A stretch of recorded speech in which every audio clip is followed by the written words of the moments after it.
Shut the Oh fuck up. no. Oh no, no, no. Go on then. The floor is yours and the recording started. No, wait. What do you mean the recording started? Ah, you hate me. Wow.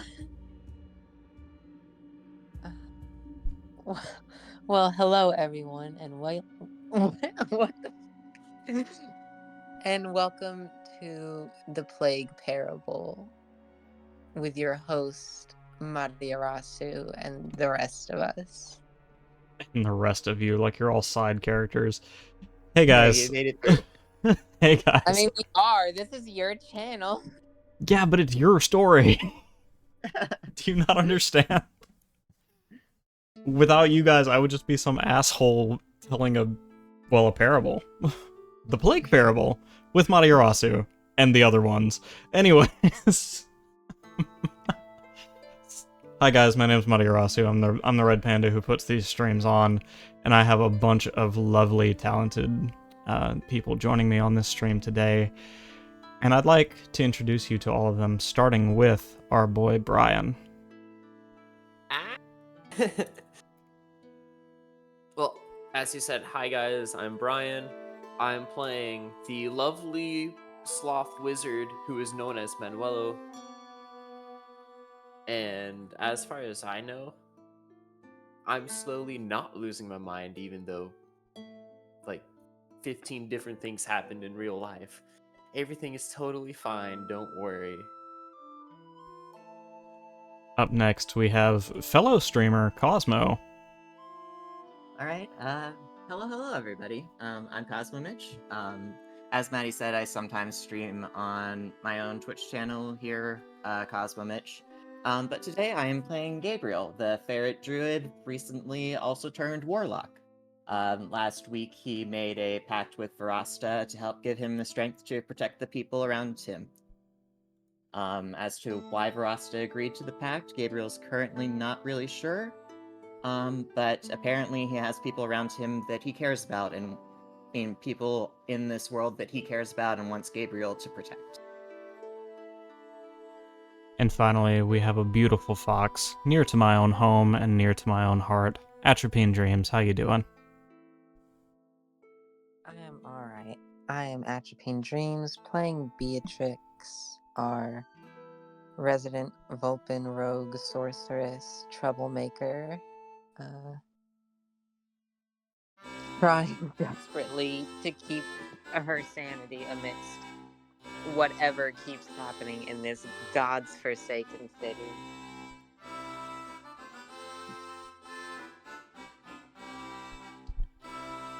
And with that said, there is quite a lot going on last we left off. We have an injured Morgan who is potentially infected with the big, horrible, world-rending plague we've all been dealing with.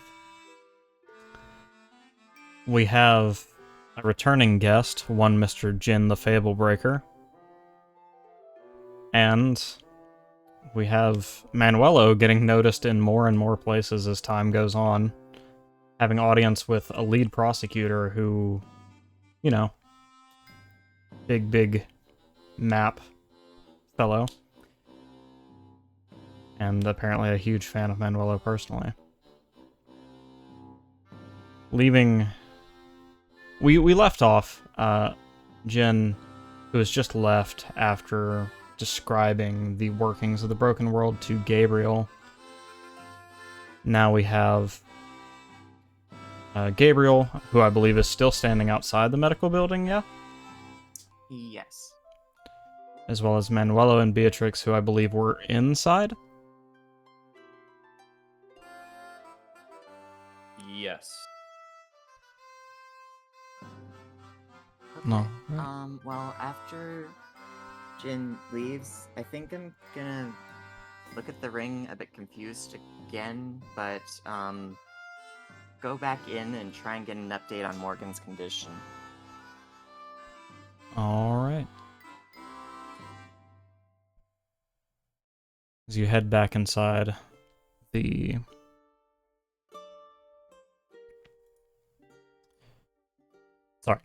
medical staff are all, kind of hurriedly helping to get to the bottom of this. Sorry, someone is quite frantically ringing the doorbell. Give me just a minute. Sorry, gang. I'll be right back.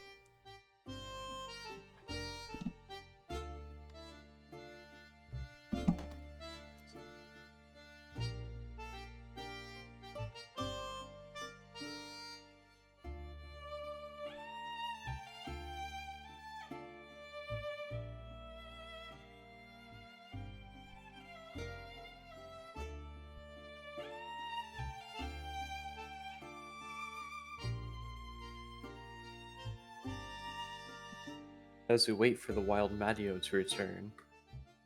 It was someone who was in the house earlier today being dramatic, I guess. I'm not sure what that was about. Anyways. Where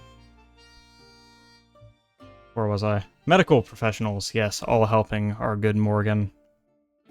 Her condition seems stable enough. She is able to just lay there apparently comfortably while one or two professionals are at her side taking updates on her vitals and all these things. As you approach, Gabriel, the room that she is lying in, one of the doctors will kind of put a hand out in front of you and say, whoa there, buddy. You probably shouldn't head inside, not knowing how soon the infection may become contagious. Are you certain she's... Are you certain she's infected? Well, per your own description, she was, well, pretty much imbued with the stuff, wasn't she? Well, I mean, she was just kind of covered in the spores. I was hoping there's a chance you could have gotten them off of her before they could have, like, taken root. Well, Is that not how this works? we could certainly try, but the truth is, I'm not sure if it's already too late. I mean, signs of infection, at least initially, are all but invisible. It'll take a good week or two before we're sure whether she's infected. Okay. Alright,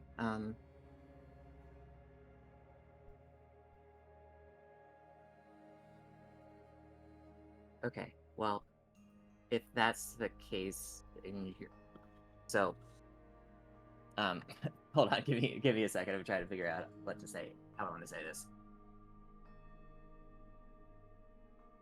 Okay, if you have no idea how long someone can be exposed to that before they're infected, then it may be too late for me already. Let me just go speak to her. Roll persuasion. Okay. Or intimidation if you wish to threaten the guy. I think we'll try persuasion. If you do want to threaten him, Beatrix will back you up for sure. I don't Manuel think will I'm just threatening my way stare in through the the background. hospital yet. If I need to go threaten somebody, I'll go find the woman at the front desk who already considers me a harbinger of doom around here.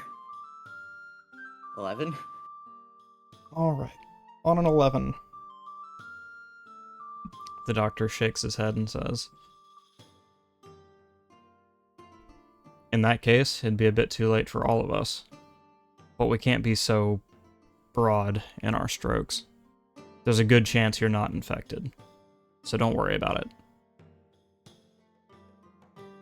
Okay, well, can you at least send a message to her? Certainly. What do you want me to say? We are a crew investigating the plague to try and figure out a source and a cure. She was traveling with us, and I need to ask her if she intends to continue traveling with us.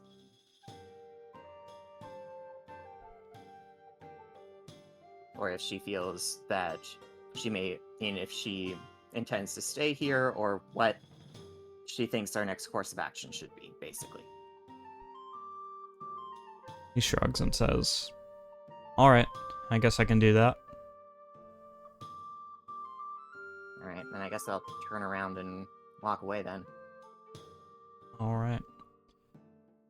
It'll be not but a few minutes before the doctor returns to you and says, Well, good news. She was coherent enough to respond to your question. Listen, she won't be joining your adventure. Not any longer. We have to quarantine her ethically, and per her own words, it would be unwise until we're sure that she's not a positive infection.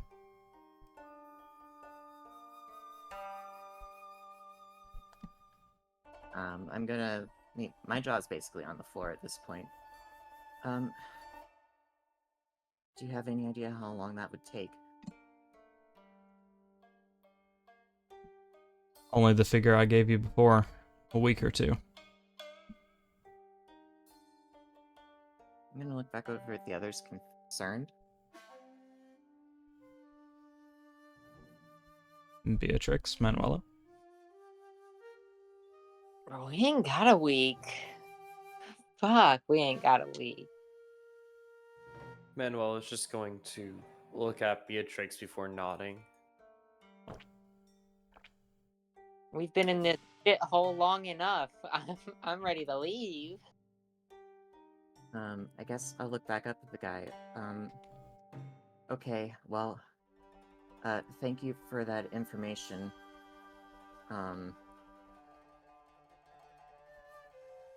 Please be sure to keep us posted as best you can. I do. Is there anything else I can do for you all?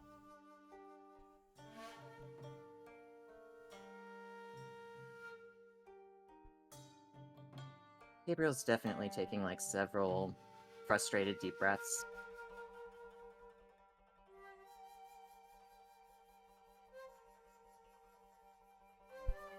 Yell at the mayor, maybe? Yeah, so this containment unit that exists in the city. What do you know about them? What containment unit? I told your receptionist in this building about this outbreak 3 days ago. The receptionist is visibly shrinking down behind the desk at this point. Is that right? And she told you about some containment unit. Yes, in an effort to try and stop the plague from overtaking the university, I warned the health officials around the area, in the hopes that they'd be able to contact people in the city with the resources to try and contain the plague beyond one druid. The doctor will look over your shoulder at his receptionist, his eyes narrowing. But, you know, we've made a lot of helpful discoveries, this one druid, in terms of useful means of containing the plague. So if there is someone I can talk to about useful means of containing and controlling the plague, I will happily speak with them.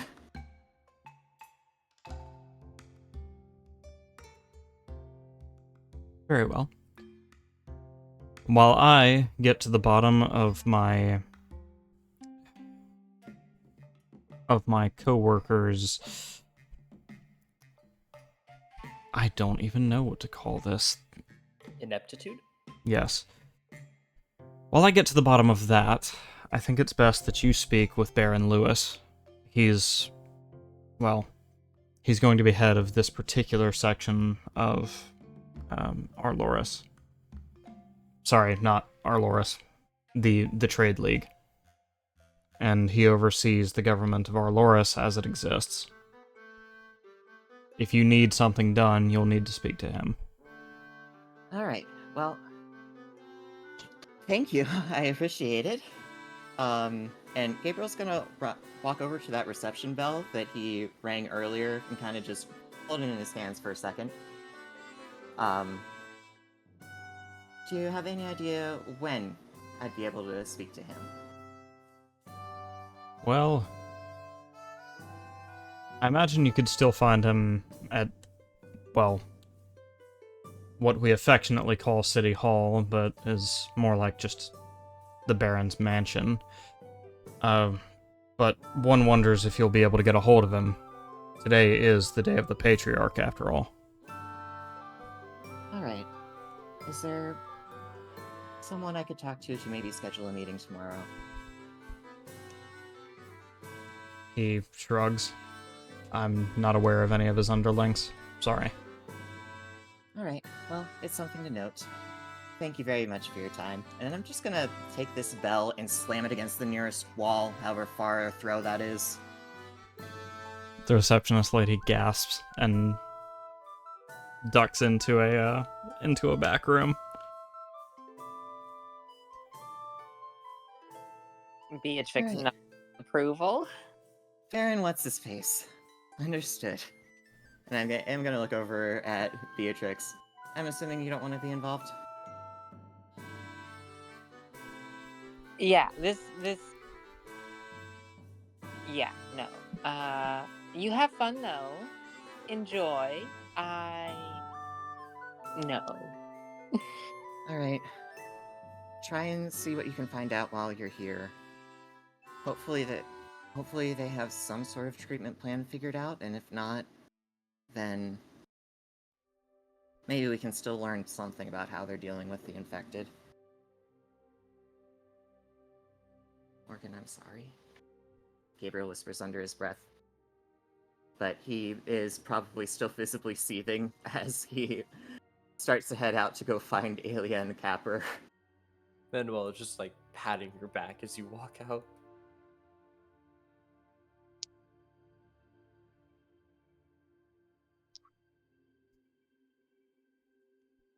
Capper is Oh, quick to no. follow behind Gabriel. Okay. Yeah, so I guess I will grab it and go find Aelia and bring Capper and go over to whatever this building he said was and try and find some sort of receptionist person. Oh, Manuelo's staying here? No, Manuel is going like 100%. If it's going to be yelling at someone, Manuel is going. Oh, yes, okay. Oh, and if I think we have some sort of employment letter. And if that doesn't have Beatrix's name on it, I'm taking that with me. But if that does, then I'm gonna leave that behind. No, that document would not work out. When she made it, it was very much like specified.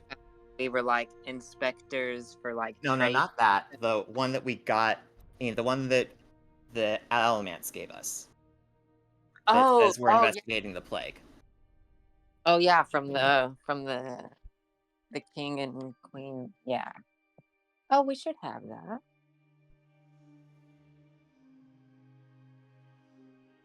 Yeah, so if that exists and does not have Beatrix's name on that, I am bringing that with me.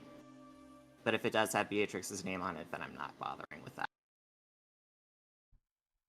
If they ask, just like, they're doing something else, don't worry.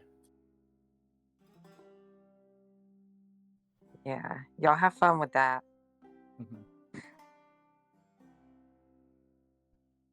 We making our way over to the Baron's mansion then? Yep. Yes. Alright.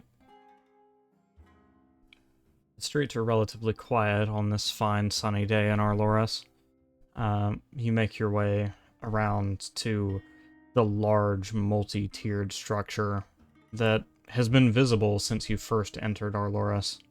It would appear that this is the mansion you're looking for. And what a grand mansion it is. 2 guards greet you at the gate. One of them offers a friendly smile and a wave as he approaches. Hello there, citizen. Uh, Are you having a fine day of the Patriarch? Hello, good sir. Unfortunately, I bring dire news about the plague. News of the plague. Yes, it's taken hold in our Loris, and, I do have... sorry, let me start from scratch. Unfortunately, it has taken hold in our Loris, and, as envoys from Alamance, I would like to speak to the Lord, if possible, about containment methods we've discovered in our journeys. Absolutely. I'll see to it that this matter is ushered to the Baron's desk with the utmost urgency. Thank you very much. Would you attend? He says, gesturing for you to come with him. Of course. He then And, looks... Sorry, I'll go check ahead. with everyone else if they want to come along. Well, it's gonna definitely join. All And right. Capper and Ailey are with us as well.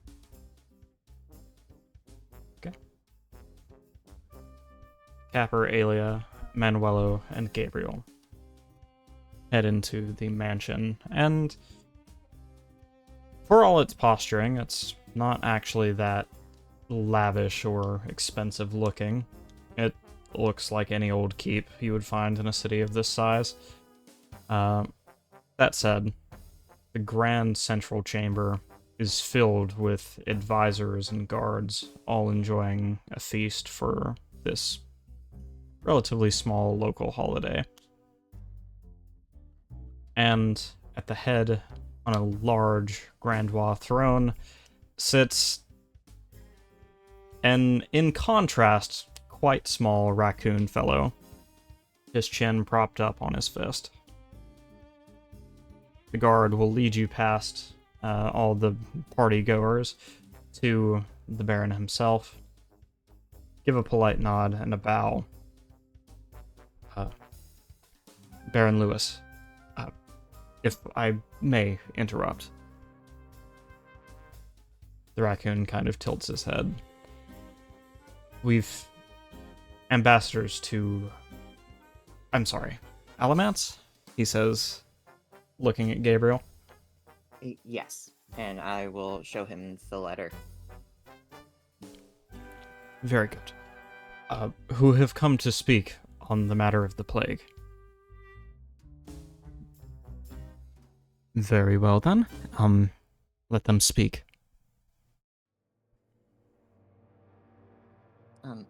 Alright, thank you, Your Grace. So, we have made some discoveries about the plague flowers when they grow in the wild. And Gabriel's gonna flip open his notebook to the sketch of the wild plague flowers. So, it appears that their growth cycle, their endpoint is producing an onyx-colored gem. And then he's gonna flip over to a sketch of the gem. Now, these gems are magical, and can transform into these creatures. And he's flipping over to a sketch of the oil creature with the white mask. And these creatures are aggressive, and we believe that they are able to attack and infect people with the plague flowers. But what we have discovered is that with Moonbeam specifically, and hopefully Radiant damage as a whole, you are able to accelerate the growth cycle and destroy the gems. And are we in the dampener? I have the boxes with the gem with me. So can I feel if the magic's being suppressed? It is. Okay. Your Grace, do you have any holy water nearby? That's a strange request. No, I'm afraid I don't have any holy water. Okay. Because I'll pull out the box and show him the gem. The gem this is one of the this is one of the gems and one of the creatures. It's suppressed by your dampener field, but what I'm hoping is that holy water alone is sufficient to destroy the gems and hopefully the flowers. We haven't had a chance to test it out yet.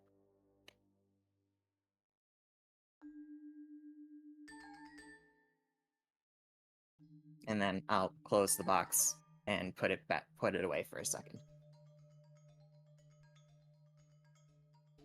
The Baron will narrow his eyes to inspect the gem more closely. Oh, okay. Yeah, I'll set it in front of him then. He'll take the box. Look up at you and say, "Are you aware of if the gem itself is safe to touch?" The gem itself is safe to touch in this state, but again, when it is outside of the dampener field in this current form, it will transform into the creature. He reaches into the box and emerges with the gem, turning it over in the light before him. Do these creatures show any sign of sentience or communication? Yes. They make a warbling call, and that mask on their face turns to indicate that the direction of its focus. The holes in the mask aren't necessarily eyes, though. The holes can sort of be anywhere on the mask. See. This gem, what else do we know about it in its dormant form? Unfortunately, right now, not much else.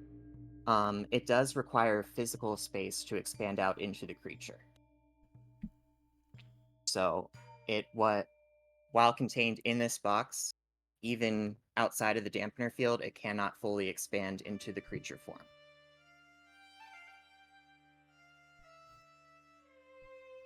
He gives a nod of understanding and places the gem back into the box. Then I shall inform my cohorts of its existence and of your knowledge. Would you grace me with your name? I wish to credit you with this discovery. Sure. My name is Gabriel Astoria, and this is my my companion. This is my companion Manuelo Moses Goyena. He's been a critical partner in this journey. Manuelo Moses Goyena. Not an unfamiliar name around these parts.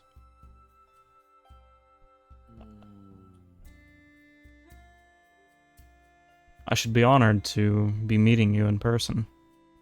And I am. And you, Gabriel.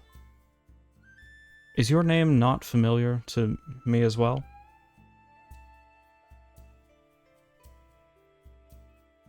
I'm not sure why it would be.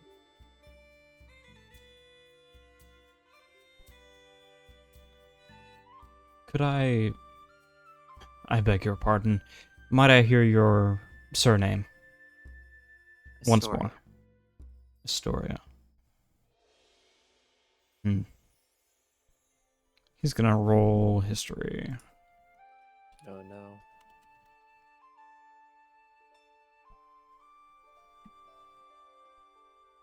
Well, whatever your origin, Mr. Astoria, I thank you for bringing this to my attention.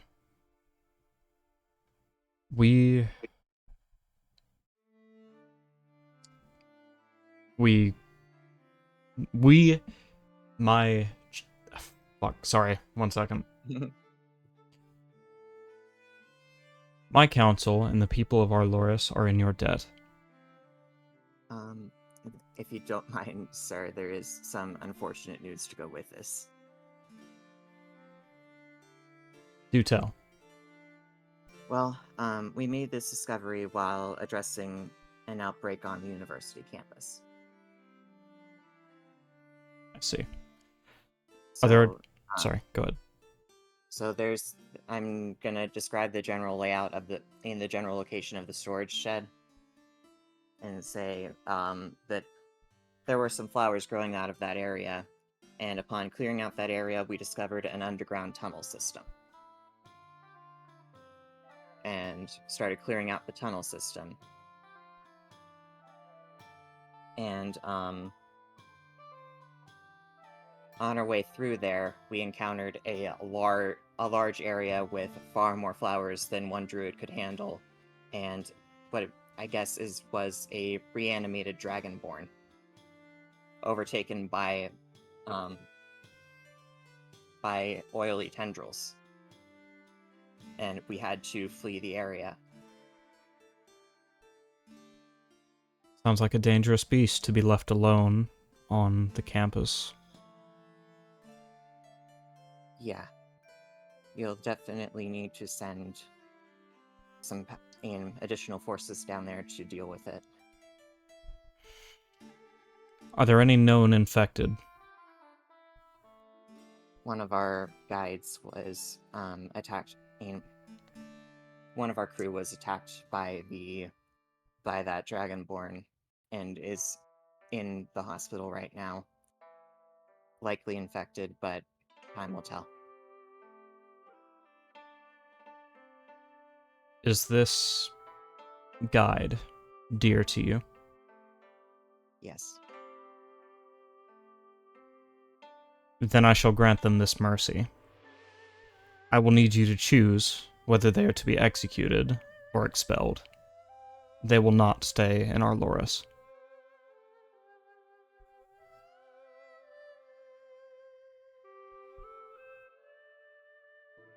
Gabriel is going to be rendered speechless for a moment, but expelled. Hello, Raharu, and happy Father's Day.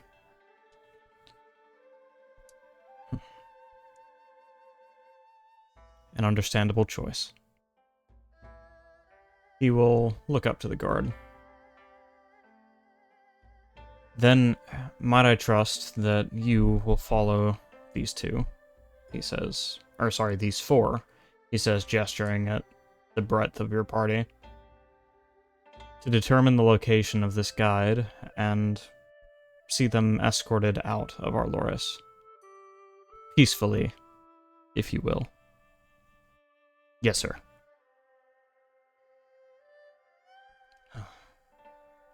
Very well. Mr. Astoria, was there anything else you needed from me? Not at this time. I just hope you're able to gather up the necessary forces to finish up the cleansing of the outbreak in those underground tunnels. If you do need assistance and need a guide to help your forces get to the area, then I can do that, but again, it's too much for my crew to handle on their own. Worry not. I'm not going to put you back in the line of fire. You've done more than enough for our Loris and for me. Thank you.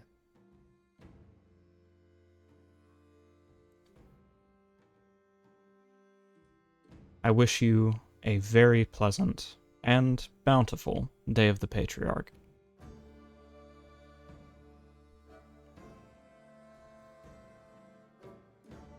Gabriel's gonna look down solemnly for a moment before trying to meet his eyes again and saying, thank you.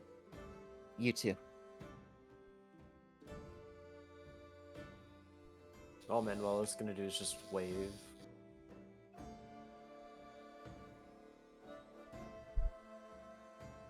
And I guess with that, Gabriel's gonna take the box with the gem and head back out. The guard will follow closely, as instructed by Lewis. And once you're out of the doors, the guard will say, "Sorry, I really would rather you not be kicked out of our Loris in this way, but this is my boss. But I'll tell you what. I'm in no particular hurry. You gather your things and your people. As long as you are out by sundown, you are no threat to us. All right. Thank you. Be safe out there. It's clearly only becoming more dangerous. Yeah. Oh, if you can send, I forgot to send the Lord, one final thing. Just tell him to send some messengers out to the nearby towns and back to Alamance with the information that we did tell him.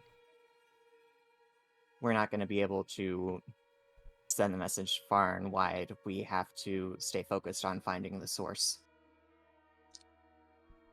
Very well. I'll extend a courier right away. Thank you very much. With that, he'll give you a salute and then get back to his station, leaving you outside of the mansion to do as you will. Okay. Well,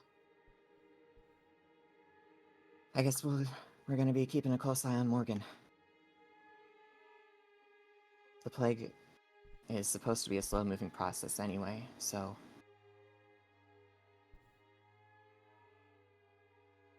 hopefully she'll be okay with this. Are you all okay with this? Leaving? Yes. Leaving with her? We Aelia... started Oh, sorry, go ahead. we started with her. It makes sense to leave with her and not lose one of our allies.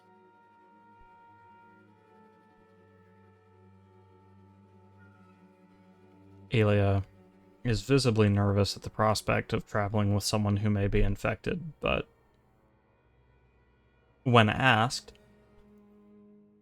she'll kind of shake the expression from her face and say, it only seems fair. She was traveling with you, no? Right. And Capper, still not really having a sense for how dangerous this plague actually is, considering you guys have been sheltering him from it, will look kind of nonplussed and say, I don't mind. Should we get her a mask or something? Get her to wash her hands? We'll figure something out. Okay. Alright, well, I will be right back, but we're just heading back over to, I guess, give Morgan and Beatrix the news. Alright. At this point, I want to shift focus to Manuelo, who is presumably leading the party now that Gabriel is out of action. What? So we make it back to the wagon. It's on you, then, to tell Beatrix and by extension, Morgan, what's going on.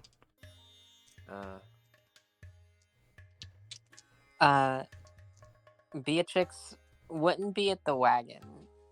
Oh. We left her at the medical place with Morgan, and she had plans. Okay. In that case, Real. in that case, let's have a look at Beatrix. What are you getting up to? The people running this place, they're just normal ass people, right? Running which place? The medical place. Well, yeah. All right.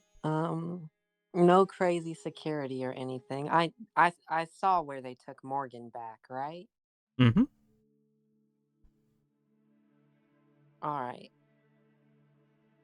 I would like to find a little corner somewhere where no one can see me, and then I'm going to cast invisibility. All right. We have an invisible Beatrix. Oh, Only no. good things happen when she goes invisible. Don't say it like that. What do you mean? She's gonna sneak back and try to find Morgan. And you will. The room where Morgan was taken was never hidden from you. The only trouble is that the door is closed. Well, is it locked or just closed? Just closed. Anybody looking at the door? Not from the outside, but you can't tell about the inside. Hmm.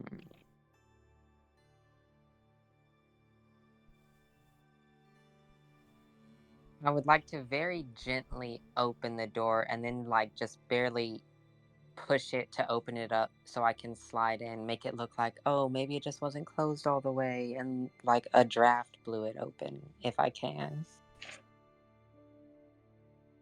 Alright.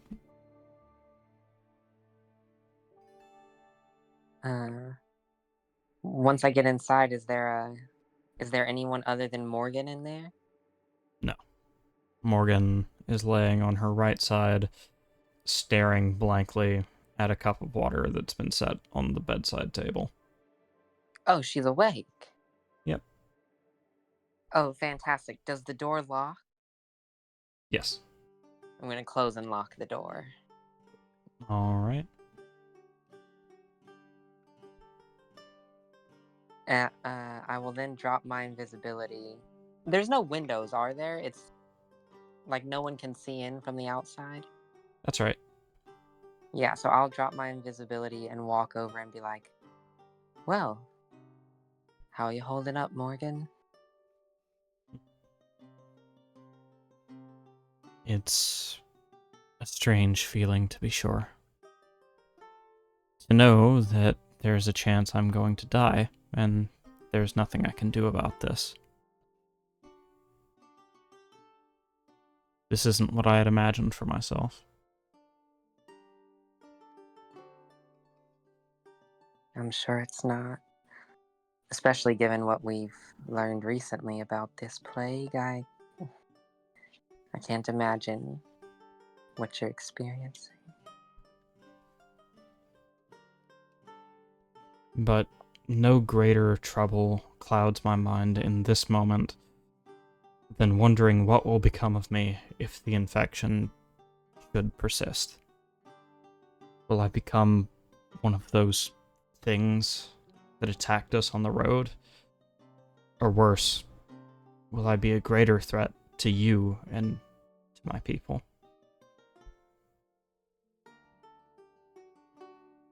Well, I wish I had a positive outlook to give you, but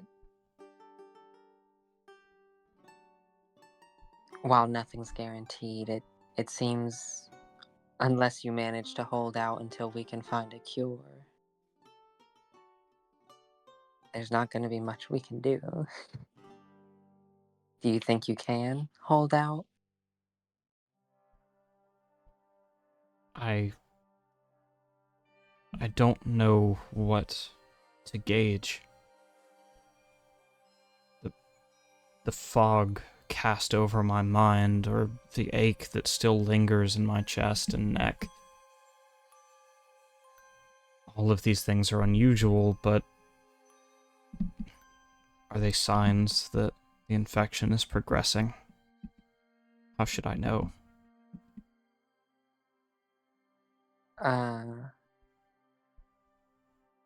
I'm not gonna get like within touching distance of her because fuck that. But I'm gonna get a little bit closer and cast detect magic. And I'm just gonna focus on her and try to see, like, can I detect anything about this disease? Because it's a magical disease, right? Uh, any way I could tell how fucked she is? One moment, because I know... Well, I don't know, but I think you were able to see the kinds of magic at play here, right? Yeah, like this school of magic here. I'm finding it. Detect magic.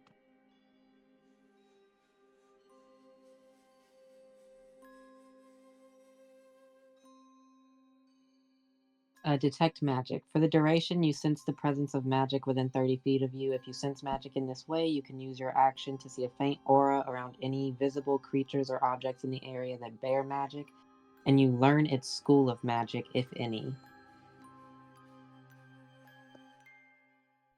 All right.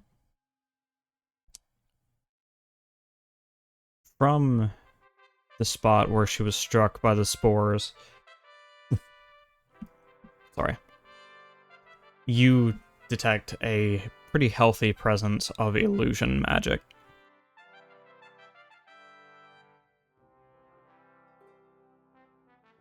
Illusion magic.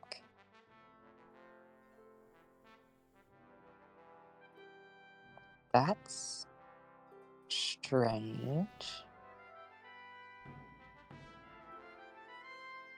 I'm going to try and cast Dispel Magic on the area and see what effect that has on this aura. All right. Let's go ahead and roll Knowledge Arcana. Oh goodness. Oh goodness. I don't think I'm good at that. Oh, I'm a little good at that. Not very, but a little.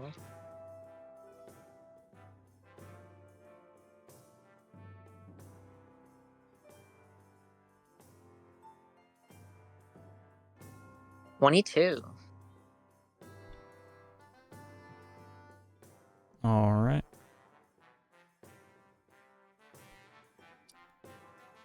Predictably, the Dispel magic is not incredibly effective. And the magic that does exist within Morgan seems to revolt against this intrusion by racking the monk with pain. She very quickly tenses up and curls around the spot in her chest that was struck. So it doesn't dispel. So I'm not rolling the check. It doesn't dispel though, so it's just okay. It hurt her. Why is it illusion magic?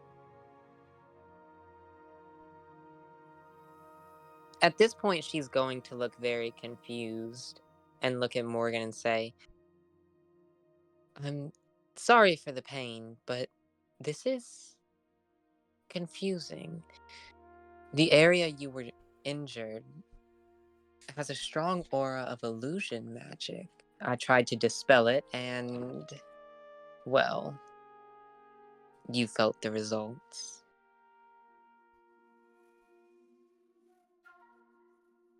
Any experimentation you need to conduct on me is a necessary sacrifice for the betterment of Alamant and for the world. Do not Well, worry about making it hurt.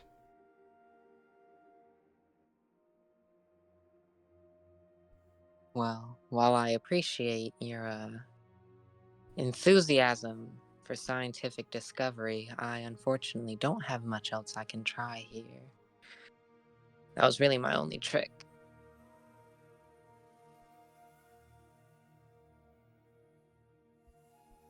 Well, thank you for trying, she says, kind of laying her head back onto the pillow.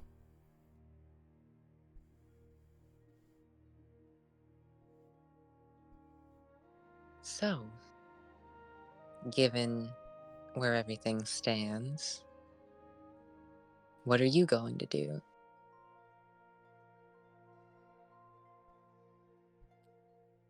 I don't know what my options are.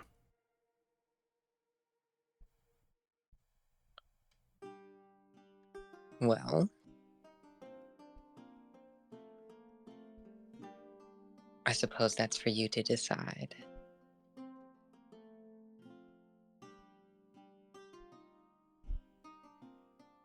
She will look up at you and say,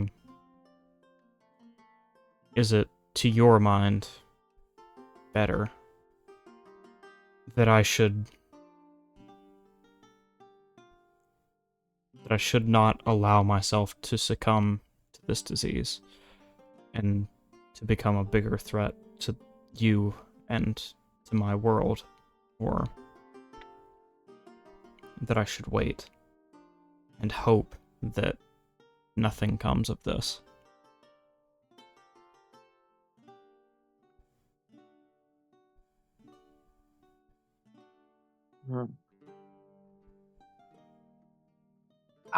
Okay, so the detect magic thing is 10-minute concentration, so it's still going.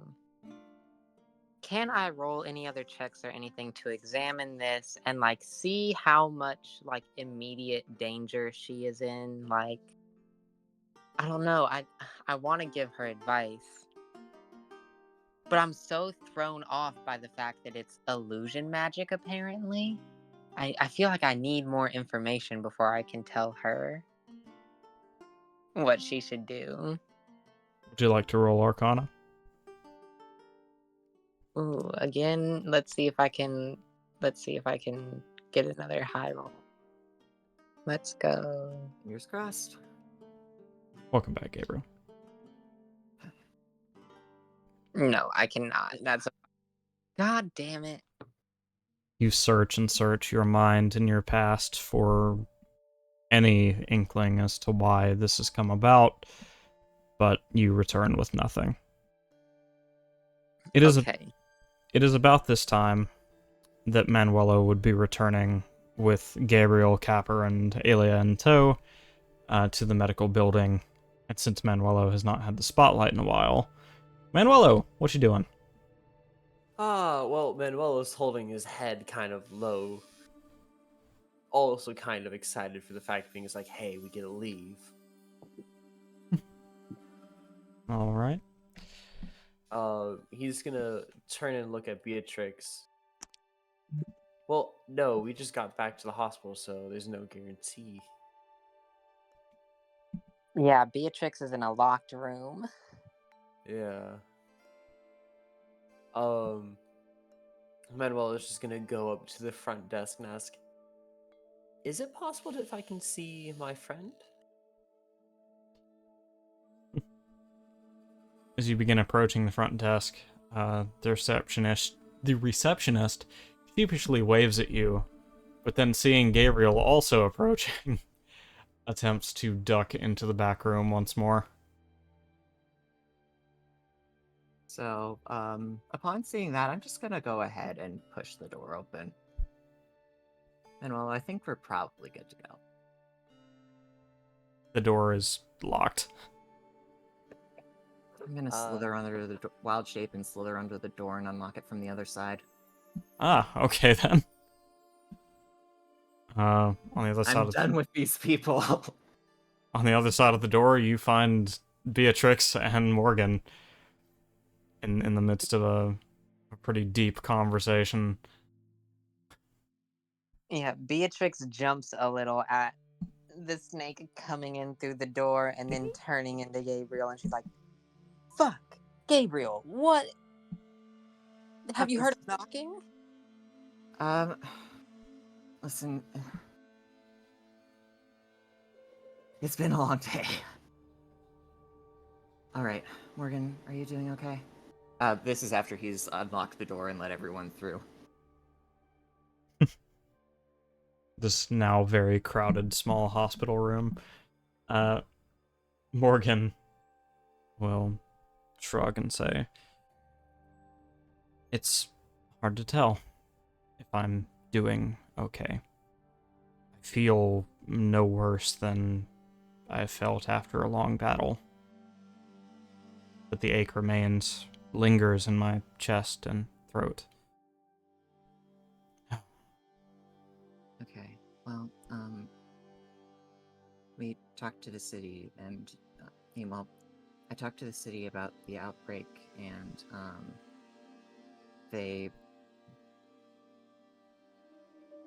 they're exiling you. See. So they said that if we get all of our everything sorted out by sunset, we can just go ahead and head out. Then I don't suppose we have much choice, do we? She I'm said, afraid not. throwing the light blanket they'd given her off of her and standing up beside the bed. Well, it was a nice nap while it lasted, I suppose. We'll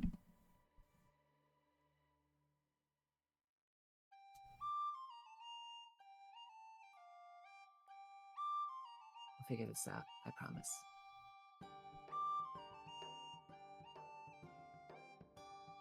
And you, she said, gesturing to Manuelo, Beatrix, Alia, and Capper,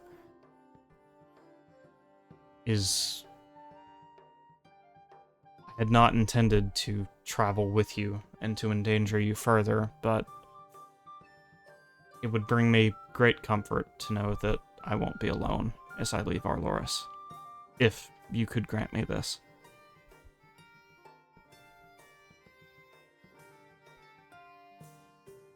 Manuelo totally not like packing every single like book that he has, like order and everything. Just looking back, just like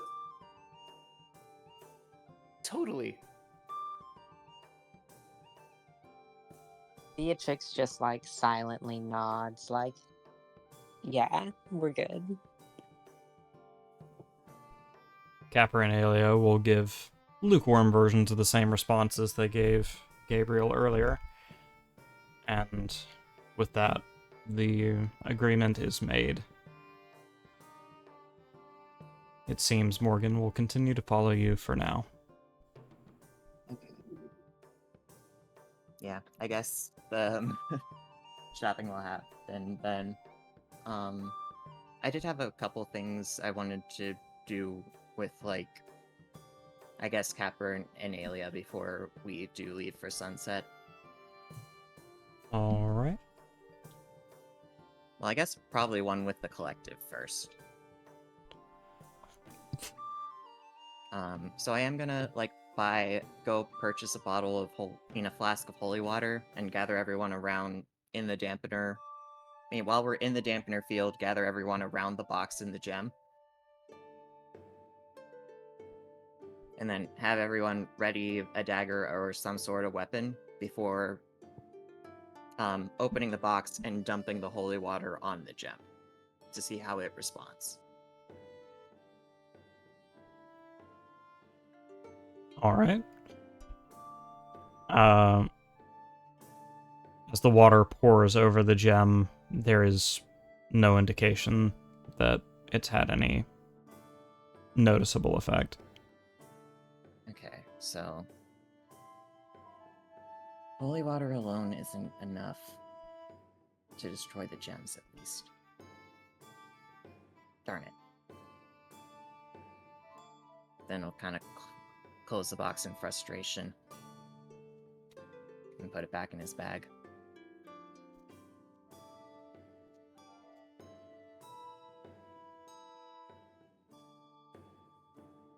There goes an idea. Okay. Well, the other thing was, I guess I'm gonna pull Capper to the side at some point, handing him a set of leather armor I bought him and a dagger, and saying, "So, I assume you've fought in previous lives, right? Yeah, of course I have. What weapons do you remember wielding well?" Good question. I wasn't really much of a fighter in the past lives. I know my way around a broadsword, but that's about it. And I wouldn't say I'm exactly proficient with that either.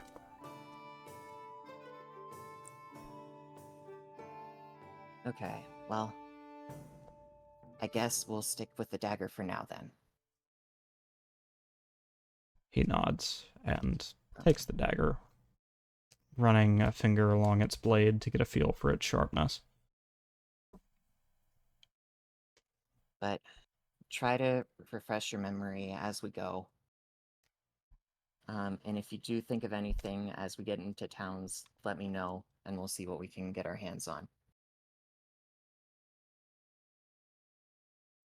All right. I'll let you know, he says with a bow. And Okay. thank you, Gabriel. No problem. And then I'll give him a hug as we head before we head back. All right. Who else has things they wanna handle before sundown?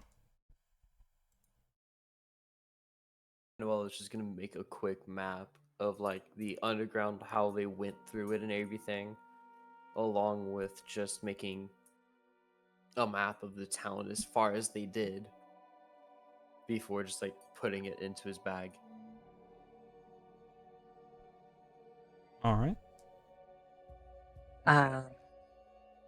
Beatrix is gonna stop by the Bethel to drop some money, and God, I don't know if she'd be able to buy what I'm trying to buy here. I want to buy like a Beast World specific thing. I think it's called like Soil of Fecundity or something. Funky ass word. Um, but I don't know if this would be the place to buy it.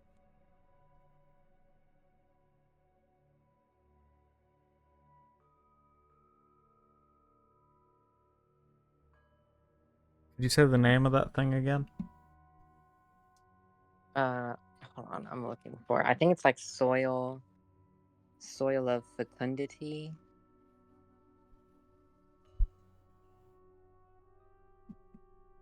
Yeah, here it is. It's an uncommon item.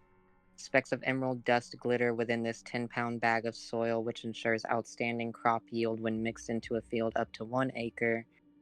Seeds planted grow at triple their normal speed. Yada yada yada. It's an RP thing.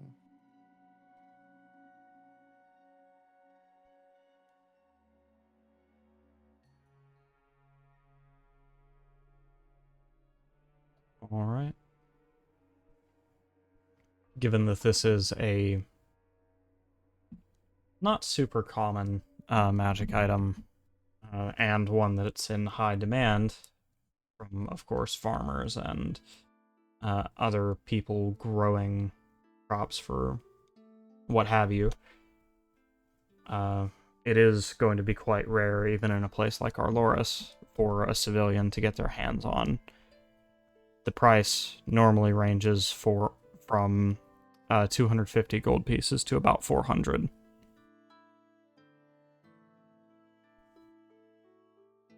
All right, I can do that. I can do that.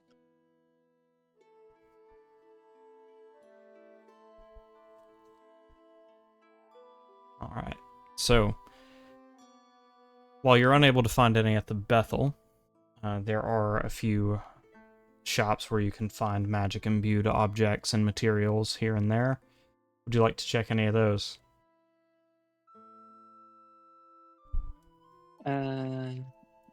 Yeah, sure. Well, we'll do that. All right. Roll up some investigation then.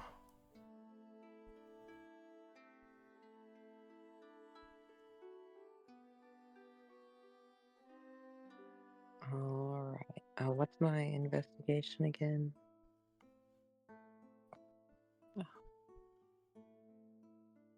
22.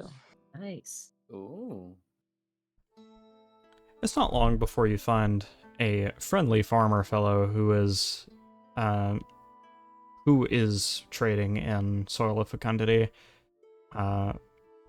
He mentions he'll give you a steep discount if you can give him a magic item of another kind. Well, I got some useless magic cards. I'll give him those.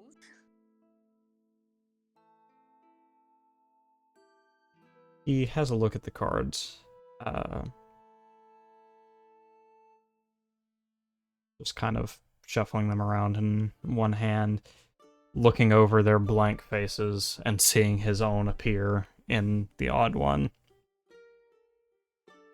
Well, this certainly is a strange object, but if you are willing to trade it, I could reduce the price of your soil.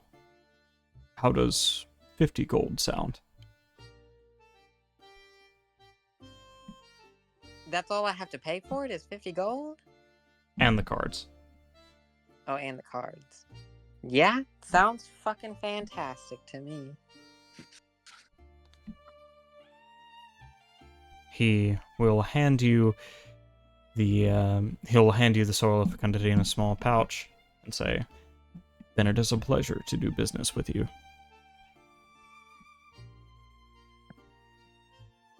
Thank you so much. Glad we could work something out. And yeah, and she'll just take that and fuck off back to the wagon then. All right, Manuelo, any last thing to clean up before we do sunset?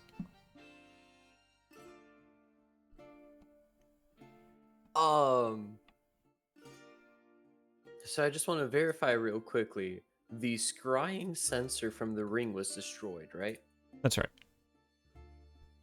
Darn. Because that was like what I really wanted Manuelo to grab and just like hold on to it for later, but oh mean, wow. I guess theoretically the one on Ilya's badge might exist still somewhere. The problem though is that we don't have the book for that one. Yeah, that's true. Um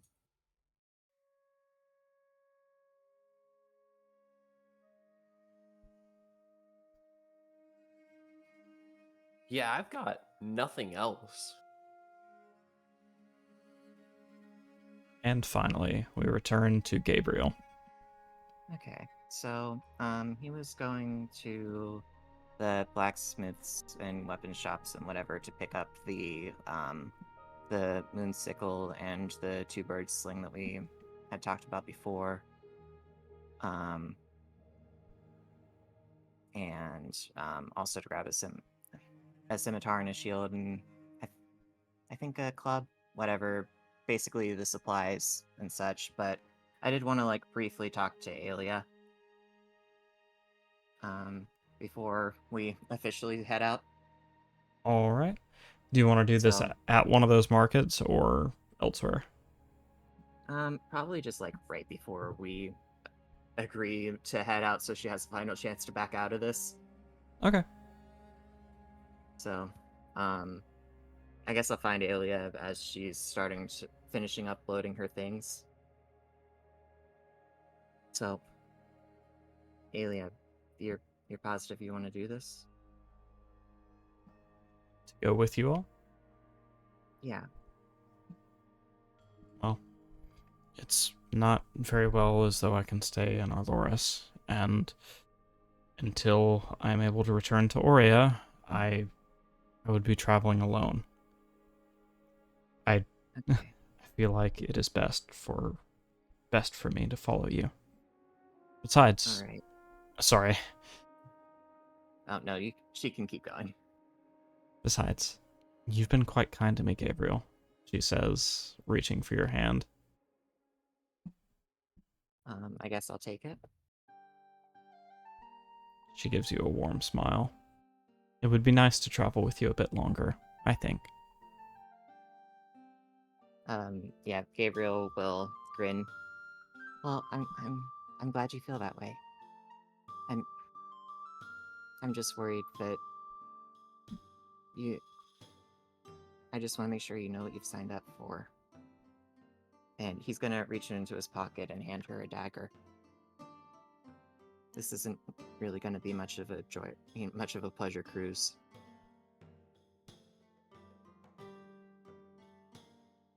Very kind of you, but in my time at the university, I've learned many, many skills that I think will serve me better than a dagger in combat. Alright. Then I'll put it away. And I guess if she has any extra bags, he'll help her carry them in. But if not, he'll just like walk with her, still holding her hand. Aw, how cute. Sorry.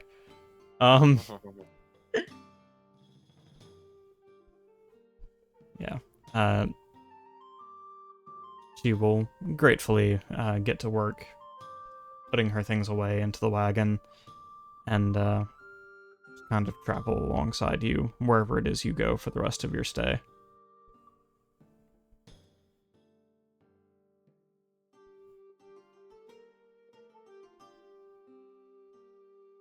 All right, is that everything we wanted to do?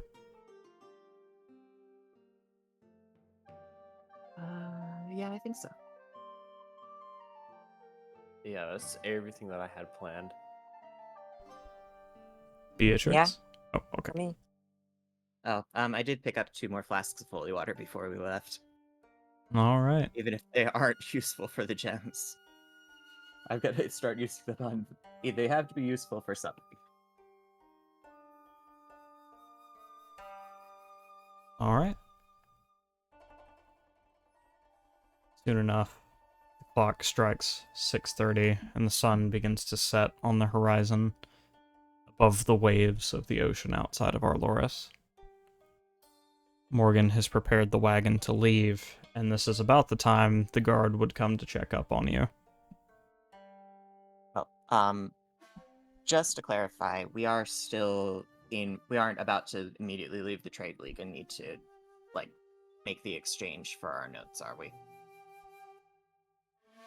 I mean, yeah, if you wanted to do that, yeah, you can do that. Okay. Well, I just mean, do we need to do this right now in this city, or could we do it in a future city? Oh yeah, Conceivably. you could do it anywhere in the trade league. Okay. Then I'll probably just do that later. All right. Hello, Carlos the Fox. Yeah, the time has finally arrived for you all to bid farewell to Arloris. And what a time it is. Morgan jokingly remarks how she did not think that your stay would be quite so long. Me neither. But soon, it is time to set sail once more for greener pastures. If only this had happened on the stream called Greener Pastures. Or Pastures New, I think it was called. Anyways, Whoops. sorry, go ahead, Gabriel. Oh, no, that was just a whoops. Oh, well. I guess as we're heading out, if we once we do see infected on the trail, I am going to show Capper them. Okay. As we're, like, standing out on the running board or something. And just as before, outside the city of Arloris, there are many of the infected milling about. That said, none of them make an extreme effort to approach the wagon, considering what happened last time. Okay.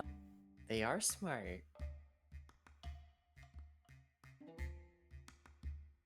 They're infected, but they're still capable of some reasoning.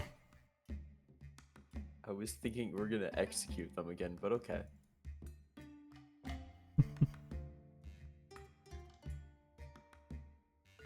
Capper will have a look over the infected, taking in the sight of the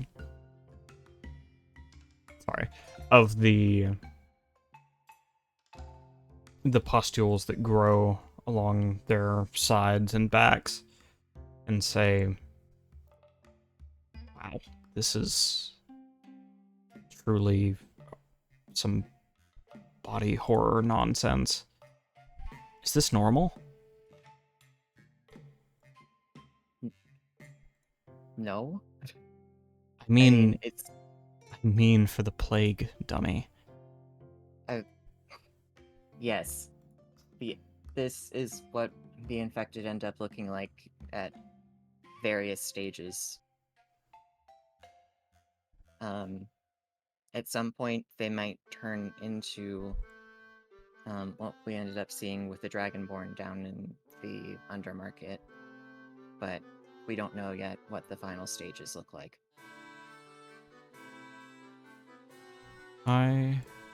If I may be so bold, I'm not terribly excited to learn. But, well, Me neither. that's out of our hands, isn't it? Yep. Hopefully we can figure out a way to cure it and reverse its progress on people before we hit the late stages. Alright, let me get the map pulled up right quick. But for now, might I invite you all to handle some inter-character incidentals? I don't know, maybe Manuelo's got something to say to Beatrix about things. Sorry, I'm just trying to buy time. Lovely. Beatrix. Yes. I just want to ask. Why? Whoa!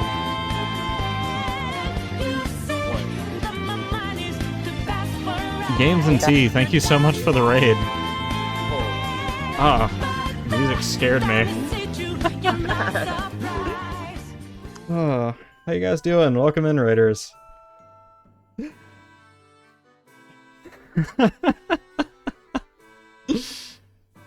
Yeah, how y'all doing? I'm Matirasu. I'm the storyteller for the Plague Parable, the D&D game going on right now. And we have a bunch of wonderful players with us. We have our we have the ever lovely Atropine Dreams. We have Brian the Wolf, and we have fellow streamer KosmoMitch, who I forgot to link in the title. Give me just 1 second. But yeah, how was your stream? What were you doing? Oh, your own D&D live stream. Oh, what kind of world are you guys in, if I can ask?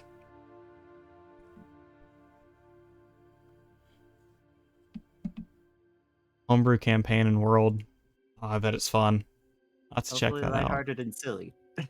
Yeah, hopefully a lot easier to stomach than some of our sessions. About 2 years. Oh, that's serious dedication. Wow. Nice.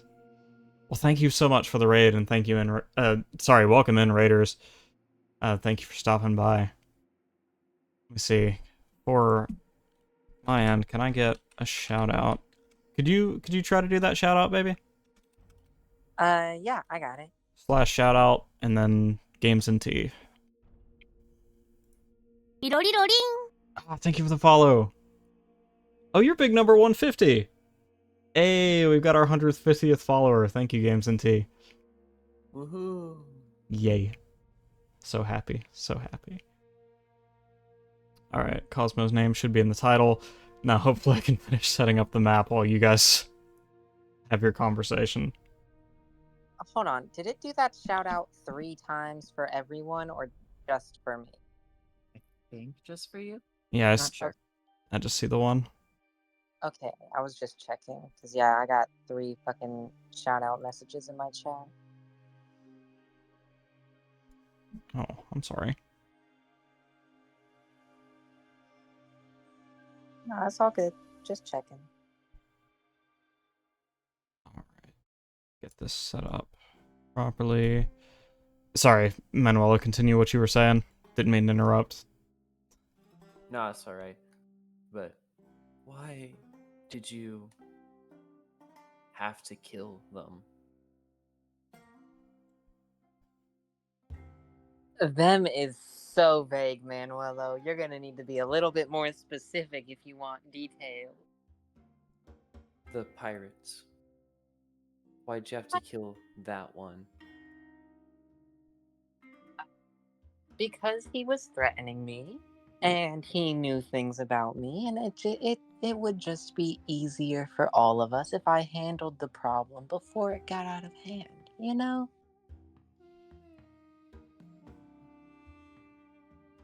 Trust me, we're all better off with him having drowned in his own blood.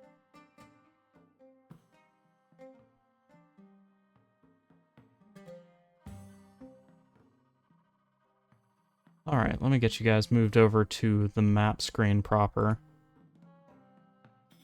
So, we are here in this nice little city of Arloris, yeah.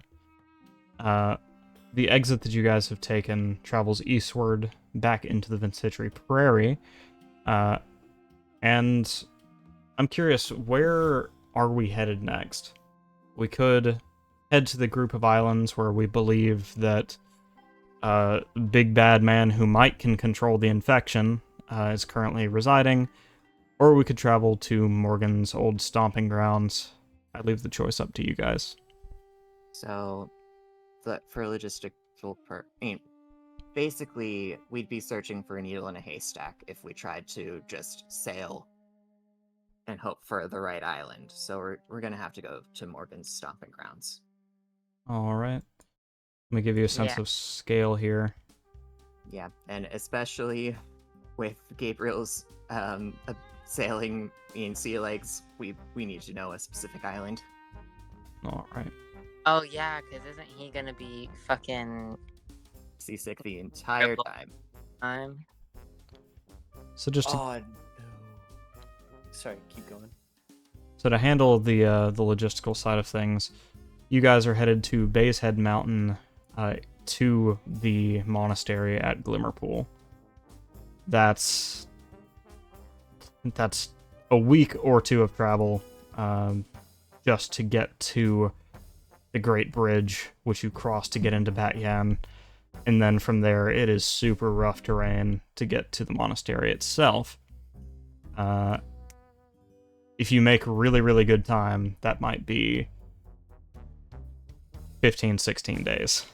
Well, you weren't kidding about it being on the other side of the fucking world. Yep. Yeah, it is literally the whole other side of the fucking continent. Okay. So, Well, now our other option is sailing aimlessly and hoping for the best. So I do think this is the right call. all right. So, now I have to ask you guys questions about pathing, and if it's cool with you all, I'd like to do this in 3 segments. Okay. With our map presented, where's my pen?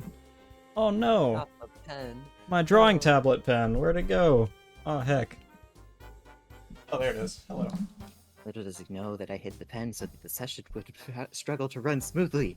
Mwahaha! It sounds like something you might do, Cosmo. My biggest adversary constantly calling me cute. Okay. You are cute. So, as with last time, we're going to have the faster, less safe path in red, the kind of middle of the road path in yellow, and in blue we will have the absolute safest, but also definitely very slow path. So, for the first leg of our journey, oh, and this time it's going to be kind of modular, so each of the sections will lead you to kind of the same place, and then you can divert to any one of the other paths as you please. Okay. Okay, cool. Before we start drawing lines, I did want to say Beatrix has at least one place very specifically she wants to go while we're traveling before leaving the Trade League. Okay. It's not a marked location as far as I'm aware, so you can just choose wherever the fuck it goes. But I just wanted you to be aware so that you can plan for that. She wants us to stop by the Haven of the High Bethel. Okay. I'll see if I can get that sorted. So, from our starting point, I'll just do it in pink because it's so unlike any of the other colors I'm about to use.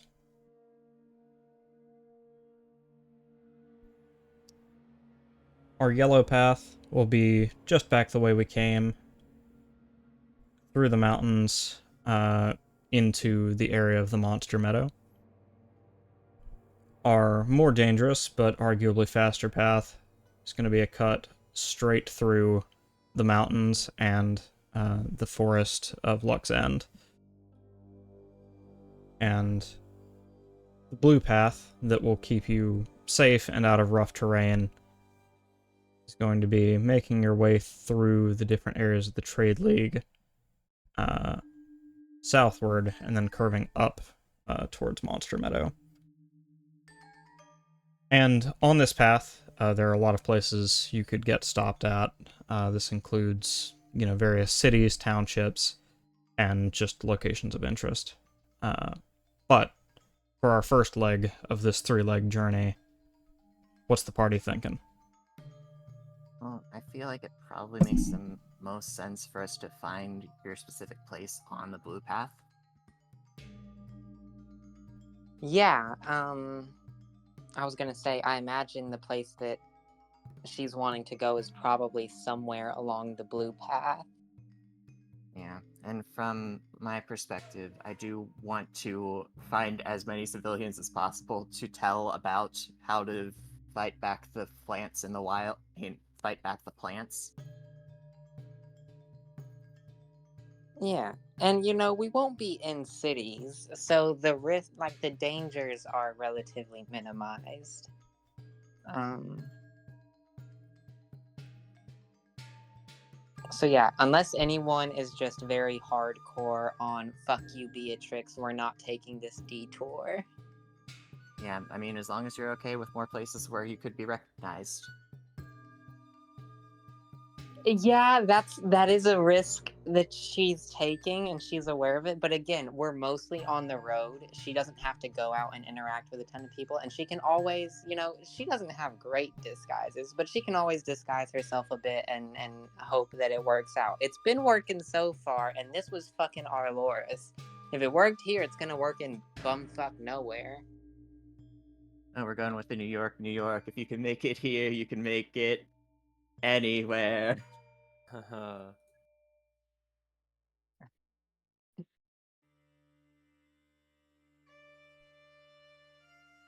But yeah, I'm fine with the blue path. Yeah, I'm fine with the blue path as well, as long as if we need to stop, we can.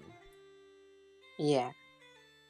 I should say the blue path does not necessarily end back at the Monster Meadow. That would be a very harsh turn to make no progress towards Batyan. Okay. So if you guys want to, travel more out into the field proper, that's cool too. Yeah, I mean, the Monster Meadow didn't really have anything worth stopping at, from what I recall. Yeah. So, I don't see a real point to specifically looping back there. Yeah. And then from this general area, a broad swath of land, which I'm going to call the first stop, or the first checkpoint. There's really only 2 paths, and neither of them is more efficient or, for that matter, more dangerous than the other. You could either travel north of Gentle Rock Rapids or south and cross the Gentle Rock Rapids. Either way, you're just having to get around Lake Morning Crest. Okay.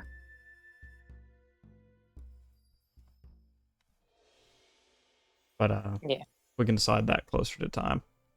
Yeah. Yeah. And Alright. of I'm course, fine with this plan. and finally, there is the path to the Glimmerpool Monastery proper. Yeah, I think probably just a straight shot there. Mm-hmm. So, Yeah. you'll be We in... got some get through, which is not gonna be fun. So you can travel straight from Ceresport across the water into the woods of Batyan, and from there to Glimmerpool if you'd like. That is, of course, going to be the red aggressive path. Oh, I meant crossing the bridge first. The yellow path, very sensible. Just cross the bridge until about Calabil, and then find any number of paths through the rest of the woodland up north towards Glimmerpool. And finally, the blue path. follow civilization further south until you are out of the woods, and then turn back upward, which will be several days of travel, but for safety. Okay. Yeah, I was picturing yellow on this one.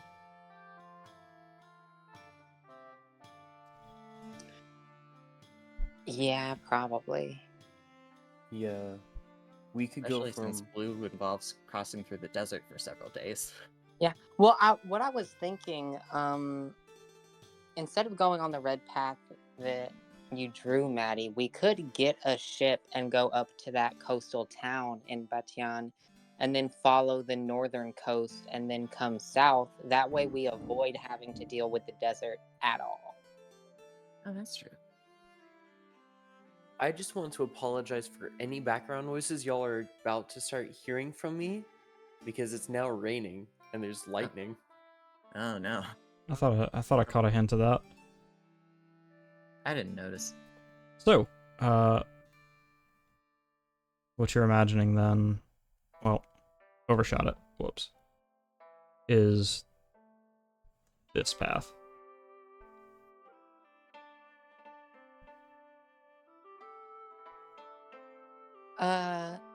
Sort of. Again, trying to avoid the desert, it might be easier for us to follow more along the north and then just come south through the mountains once we're closer to the monastery. Yeah, hug the shoreline more. Yeah. Go north of the mountains until we can take a straight path in towards the monastery. All right. You will be in unfamiliar waters, so that will be a relatively challenging path, but nothing you guys can't handle, if that's the path we want to take. Hold up. Funny enough, that's not unfamiliar waters for Manuelo. Oh, yeah? Manuelo's from Batyan. Hey, you're right. Okay, we'll talk about. I think we'll put that one as a probably for now. We'll see how I'm feeling once we get there. Again, Yeah. sea legs is a question. Yeah, well, but it would be a good little dip your toes in the water before we have to sail around the entire continent to go to Alar, because you're going to Yeah. be miserable for the month-long journey that's going to be. Well, so I'm bringing up that Manuelo's from Batyan due to the fact being it's going to be one of the first maps that he worked on with his brother. Yeah. So you'll know the way, but Gabriel's still gonna have to spend like a week on a boat nonstop. Manuelo's just going to be like patting your back and stuff, just like, hey, we're past such and such water belt right now that made the waves choppier. Beatrix is just going to I haven't constantly... eaten in 3 days. All right, so which of the initial paths, or would you like to make a variation of your own, would you like to take? Blue. Yeah, we'll travel through Vignette for a bit so that Gabriel can spread the news and Beatrix can see the haven of the High Bethel. Yay, longer path means more event rolls. My favorite. So everybody wins here. I guess. Everyone gets what they want. Yeah, not for me, sadly, because I literally just got a jump scare from lightning. I heard that. That was wild. I can give you a virtual hug through my microphone. Does that help? Yeah, I'm just gonna swap my voice settings to push to talk now.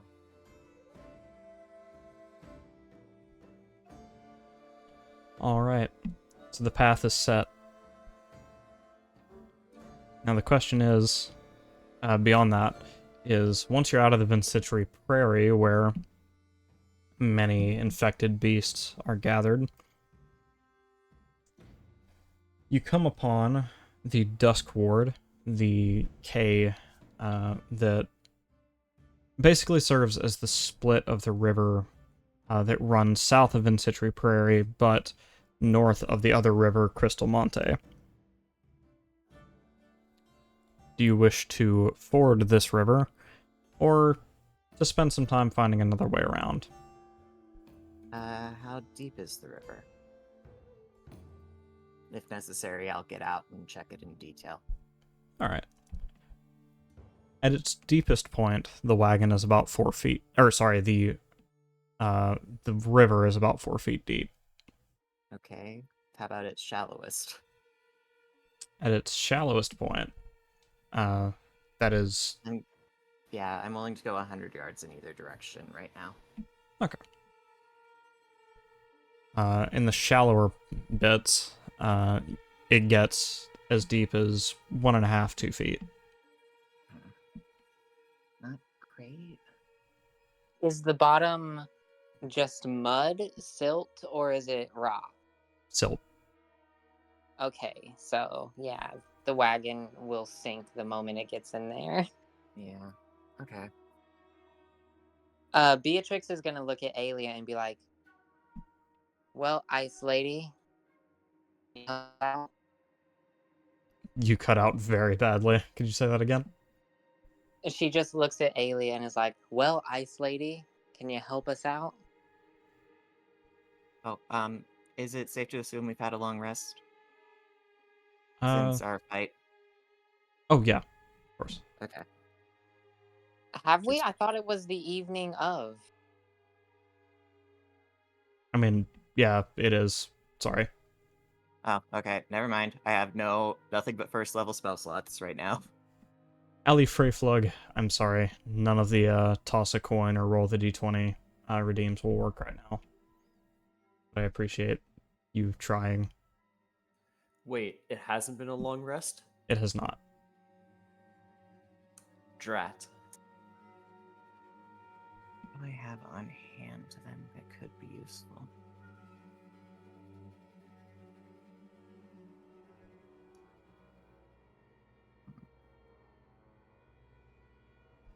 Okay. Well, does Alia have any ideas? I'd like to believe I'm a pretty accomplished cryomage, but I don't have anything that will support an entire wagon. No. Okay. How wide is the river? The river is about 30 feet across. Okay. Well,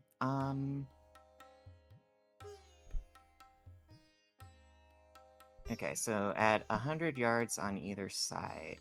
Oh, hold on. How fast is the water moving? Pretty fast. Okay, well, I guess I will take my I picked up a grappling hook while we were gone, right? I did actually. Yeah. Okay, so I did pick up a grappling hook. And, I'm just gonna, like, chuck that to the other side and just set that up so that I can, like, walk. I don't know, tightrope walk / crawl across to the other side of the river to get a look at what it's like on the other side.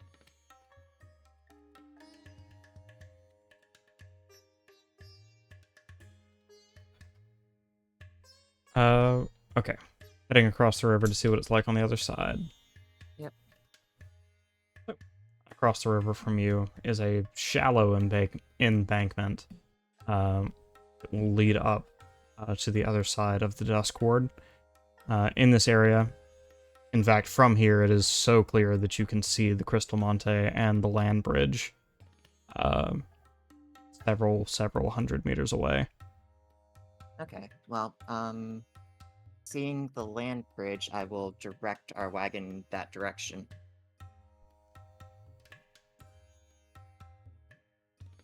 You're walking in that direction? Yeah, so I'm walking that direction, but also pointing our wagon to go that direction. I'm Like- confused. So basically, like, if you and I are so if I'm facing the wagon Yes. and it's to my right, I'm pointing to it and walking towards it, so that Morgan sees that I'm pointing to go that way, and I'm also just walking towards it. Okay. So that we can theoretically, hopefully, both meet at the land bridge. Okay. The land bridge. Sorry, let me bring up the map here. The land bridge I'm referring to is a stretch of land that extends across an entirely different river. Oh, okay. I thought you meant it was a land bridge across the river we were right at. Sorry. Darn it. Okay. Alright, so... Are there any, like... Well, no, I'm not gonna chop down a tree and try and makeshift a bridge by myself. God, what can I do?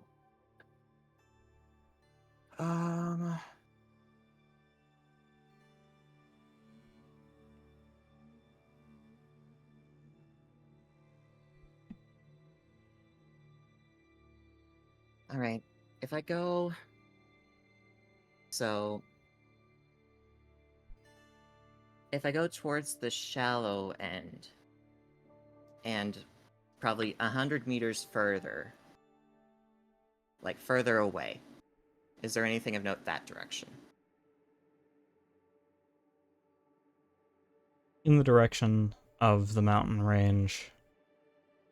sorry, the shallow end is in the direction of the mountain range that you had to cross to get here in the first place. So, towards that direction, you're getting into the thicker wooded areas of this clearing. Okay. And, it doesn't mean there's no sign of, like, a man-made bridge, or just it getting any shallower or bit firmer ground or anything? At some point, it does begin to widen out, but not before you've reached the woods. Okay. Then I guess I'll get back to the spot. I'll go back to my spot over here. Go back over to Morgan, shrug, and say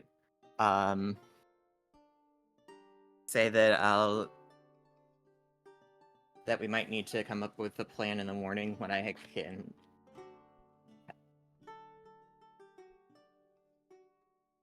can access more powerful magic. Morgan will let out a sigh, but bring the droughts to a standing stone where she can bind them, and then kind of set up the wagon to camp for the night. If that is the party's will, of course. Because I'm looking through and I can check around my prepared spells for something, but... Oh, wait, hold on. Well, I don't have the spell slot for it, but maybe this could work. I do have Water Walk, but I don't know that I can use that on a wagon. What's the description of Water Walk? Up to 10 willing creatures you can see within range gain this ability. Unfortunately, for the purposes of this game, your wagon is not a creature. Yeah. But I could gust of wind the wagon and hope for the best. We're not in Kansas anymore, Alia. I don't know. I'm struggling here because I did not really think of how we're getting a wet. Well, we did give it rain tires. You did give it rain tires. So maybe we can make this work. But I do need spell slots in order to manage any of that stuff. So I think it's long rest time. All right. Do we agree, Manuelo and Beatrix? Yes, it's time for that long rest. That sweet, succulent long rest. Yes, very much. Let's get some rest, please. Get some good sleeps. I just kept my druid level. I would have had control water. All right. All right. Well, I guess if no, you said it's probably close to nightfall by now, so I won't bother. But at one of these rests, I am going to attempt to do combat trading with Capper to try and figure out how in the world he's going to keep himself alive. If we can find a point in the river that is 1 foot or less deep, we can just get across it with the rain tires.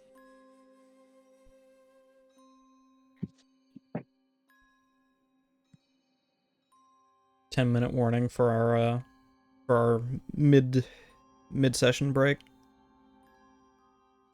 Oh, thank God. So we're all settled down to camp for the night. Alia and Capper are getting used to their new to their new surroundings within the wagon. Capper in particular looking at the new triple bunk with a little bit of trepidation. He turns to Gabriel and says, "Aren't you at all afraid that whoever's sleeping on the top bunk may fall?" Capper, I've slept in bunk beds my entire life. I'm the fourth child of 8 siblings. I've slept at the top bunk for probably 8 years. You get used to it. I can take top bunk if you're really that concerned. Okay. And our other companion, which bunk will she take? I mean, we can just go ask her if she has a strong opinion. Yeah. Do you have a preference? He puts his thumb on his chin for a moment and says, I don't really. It's just these are much tighter quarters than I'm used to sleeping in. And just really I'm sorry.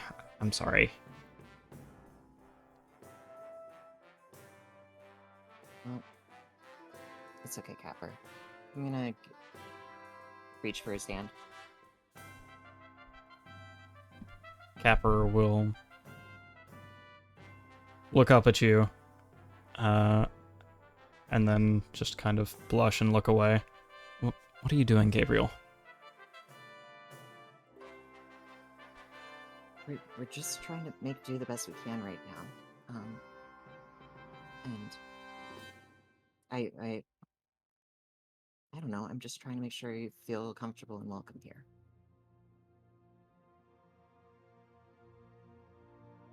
Well, thank you.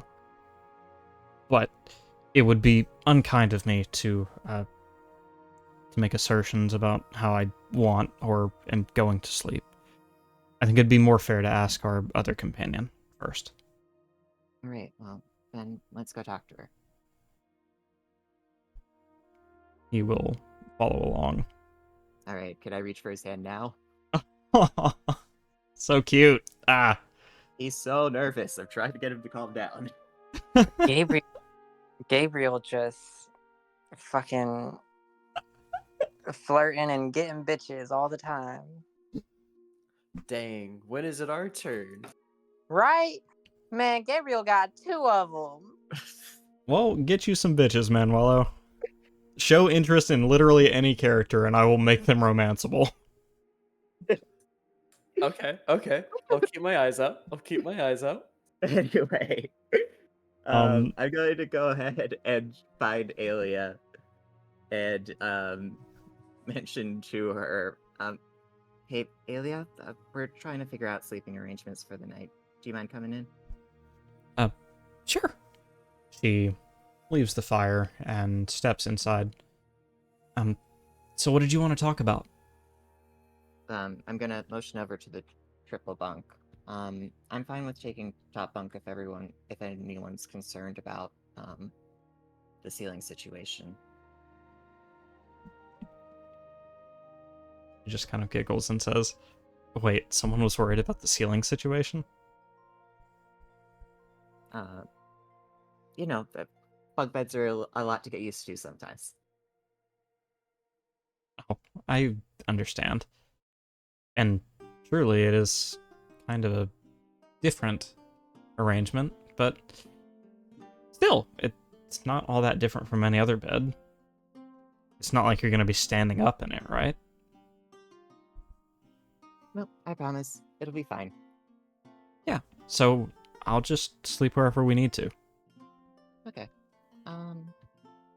Yeah, so take your pick. I'll take top bunk. Alia will look at Capper, who doesn't really look at her so much as just kind of walking towards the bottom bunk, and then rolling himself over onto it as he did when he was a four-legged little cat. Gives a big stretch with a nice tail curl, and then just kind of falls relaxed on the bottom bunk. Well, I guess that's our answer. I'll take Alright. the second bunk then. Oh, perfect. And I guess if... Well, actually, can I go ahead and go check on Morgan, see how she's doing? Sure. Where are you gonna go looking for Morgan? I guess over by the horses. I get the feeling she's probably keeping her distance. And that she is. She is busy feeding and watering the droughts when you approach. She'll turn to face you and take a step back from wherever you're approaching from. Hello, Gabriel. Alright. Hi, Morgan. Did you need You something? don't need to worry about being extra careful around me. We're gonna figure this out, I promise. I have some theories, but, you know, it's gonna take a couple tries to see if we can figure something out here. Well, I appreciate any attempt to get to the bottom of this disease. But please don't put yourself or others in harm's way to do it.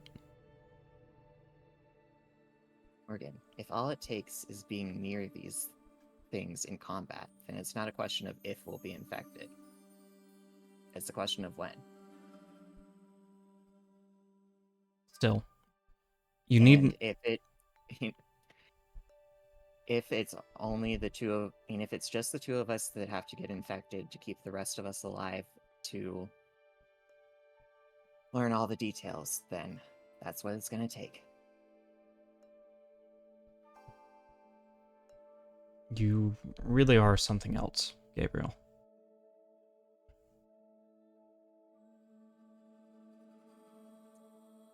Plague has stages.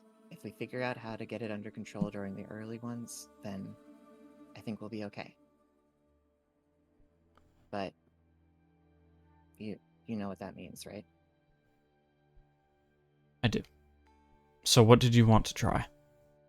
I can't try anything tonight. I don't have what I need prepared.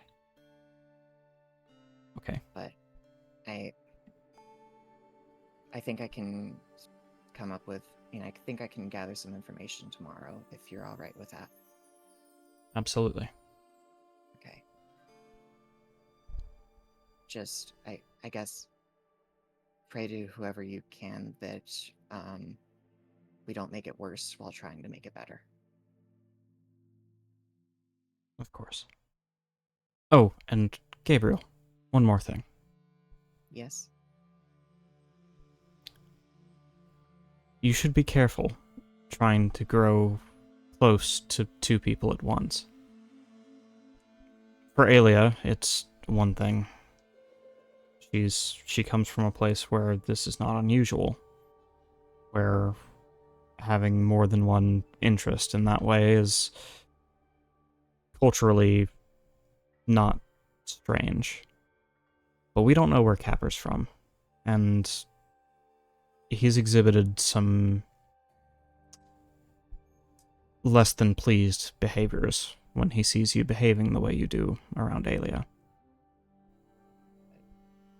Oh. Okay. Just one friend to another. Yeah. Thanks. And then he's gonna walk away from that one a little nervous and a little embarrassed, but I guess head to bed. All right. Sorry, I I let Gabriel kind of take the reins there for a minute. Does anyone else have something we want to do before the 10-minute break? I'm pretty sure Manuel just like walked in while hearing that, just like, I just want to go to bed. I don't want to hear about this. Uh, Beatrix did also want to briefly talk to Morgan. All right.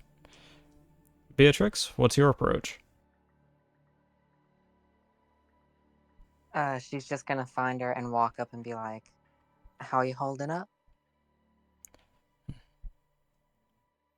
Honestly, after a bit of traveling, I feel a lot better.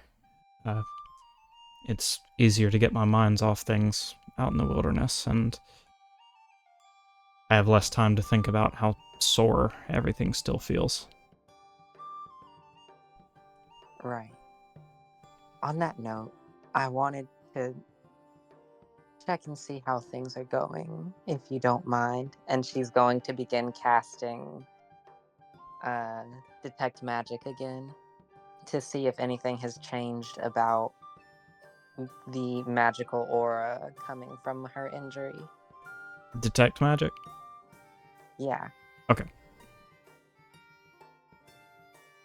The aura itself is shrinking in size, focusing on a point in the center of her chest.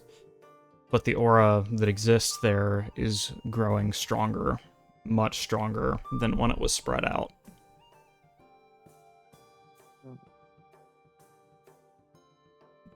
All right. Interesting. I would like to. She's going to make a face and say that out loud so that Morgan knows something is up. Uh, and then she's just going to look at Morgan and say, "I'm sorry, this will probably be unpleasant like it was earlier." And specifically targeting the place where the energy is starting to coalesce. She's going to try Dispel Magic again. Alright. So, Dispel Magic, when trying to affect things of a higher level, how does that behave? I have to roll to see if I can dispel it. I'll check what the DC is. Okay. Dispel magic. Dispel magic. The DC equals 10 plus the spell's level. On a successful check, the spell ends. Alright. In that case, roll up some Arcana.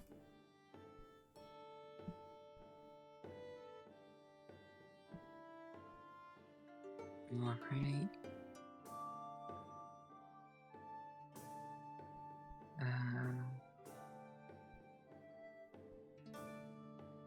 Do I have? Oh, I don't have anything to help me out here. I don't think.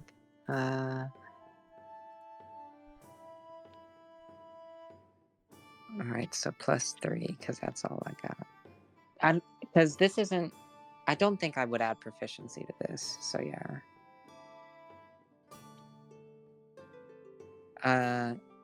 16. I'm gonna add. Oh no, fuck! That doesn't work for me. It only works for other people. God damn it. Never mind.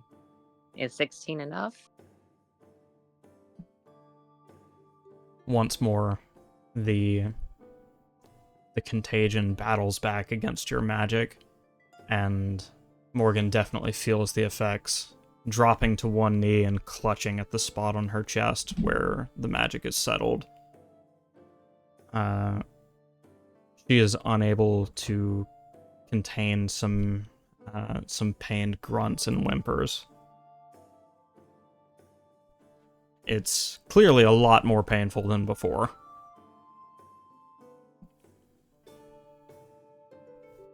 I'm sorry, Morgan. Do you think you could go again? Morgan is going to roll... What's it called? We call it Will in Pathfinder. Wisdom. Um, On an 18, she'll stand on shaky legs and nod, giving you the signal to go again. all right. Uh, yeah, I'm gonna cast. This is my last third level spell slot for the day. I'm gonna go ahead and cast it again. All right, roll up. Really hoping it works here. Come on. No, that's even worse. Did you Okay. use Ties of Chaos check? I did. Yeah, I have it marked off. I'm assuming I used it during the fight or something. Yeah, probably. All right. Well, let me get the music restarted. Sorry about that, guys. Um, so, this time it is clearly more than Morgan can take. She falls back to her knee rather quickly and soon rolls onto her side, clutching at her chest. And yeah, at this point, it's more of a pained howling than before. She is writhing on the ground as the effects of your dispel magic take hold. I'm sorry, Morgan. And even more sorry that I can't comfort you at all through this. Yeah, is there any chance I'm still awake enough to hear this? The second time, everyone is awake enough to hear this. Alright. Can I run out and cast Cure Wounds on her? And see if that helps in any way? Does that affect the magical aura in any way as well? No, Okay. Okay, does it at least make her feel a little better? it does seem to soothe her pain somewhat, Okay. leaving her gasping for breath. As she grapples with the mental toll that that amount of pain must have taken on her, Okay. she slowly works her way back to her feet, supporting herself on Gabriel's shoulder. Thank you, Gabriel. Alright.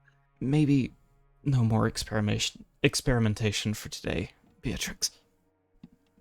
Yes.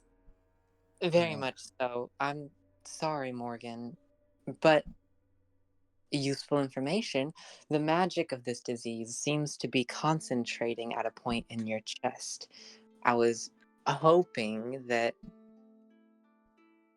a lucky enough or powerful enough dispel could, you know, if not get rid of it, then maybe redisperse it, give you a little more time before further effects of infection set in. If you think you'll be up for it tomorrow, we can try again. She looks apprehensive at the prospect of going through this again, but determined to be a useful member of the party once more, she gives a nod. Then we'll try again tomorrow.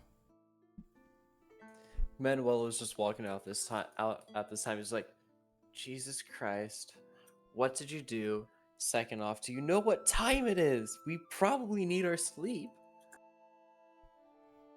Alright. I like how everyone just assumes I've done something awful.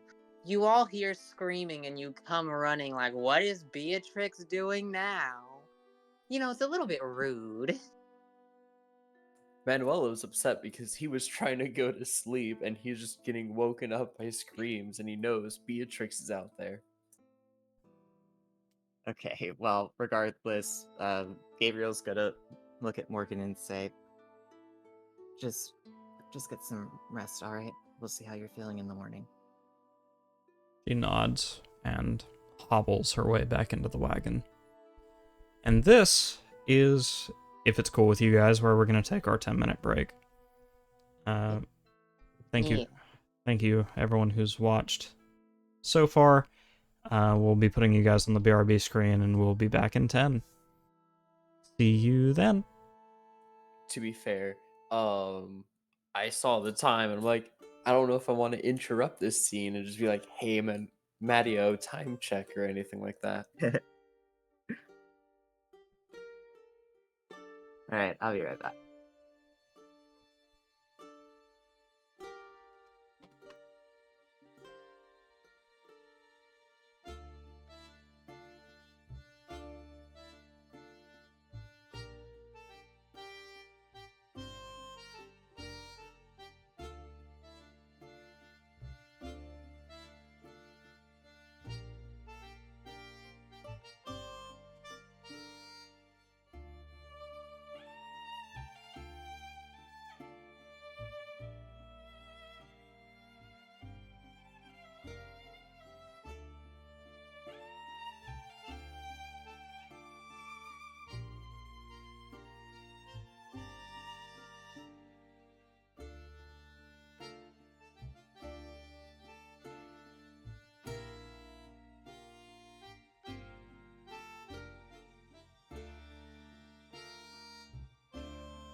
All right, I'm back. Welcome back. Okay, now let me figure out how in the world we're trying to get across this thing.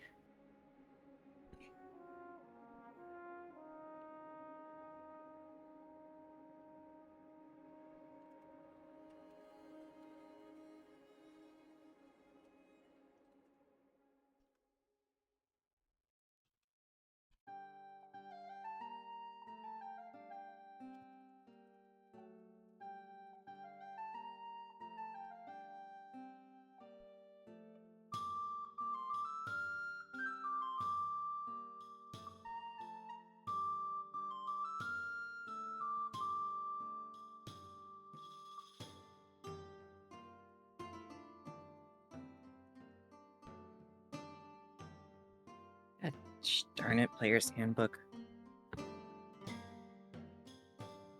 I'm like looking up the... So it says in here that 50 feet of rope has it has 2 hit points and a DC 17 strength check, but it doesn't tell me a weight that it can say comfortably hold. That's... They gave it hit points, but not an established weight. Yeah, they gave it hit points, but not a worthwhile weight. Let me see. I'm assuming that it's probably somewhere else.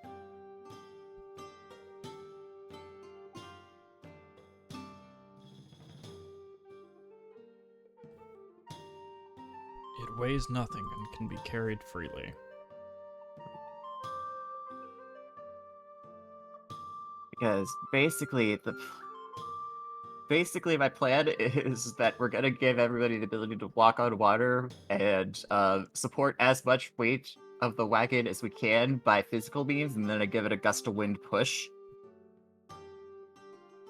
Alright. and then we hope for the best. Except gust of wind doesn't tell me how fast it goes, or how much weight of a physical object it can move. Rope doesn't tell me how much weight it can comfortably hold. Hold up. So you're saying that you want us to physically support the wagon across? Well, so what I'm saying is that if we set up ropes in such a way that you kind of at least sort of prop it up a little bit and hold hold like 20 pounds worth of weight of the wagon on it, then the gust of wind doesn't have to push as much weight forward. Theoretically. Listen, physics was my worst subject in college. I'm trying my best here. Man, if only I could call my twin right now and get his idea for physics. Yeah, also tell him that I don't know how much weight a rope can hold in D&D. Or how much weight a gust of wind can move in D&D.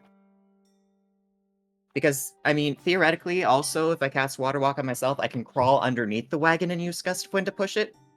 So I could just kind of, push it up, but I don't know if that's gonna be too much or not enough, and it'll just crush me.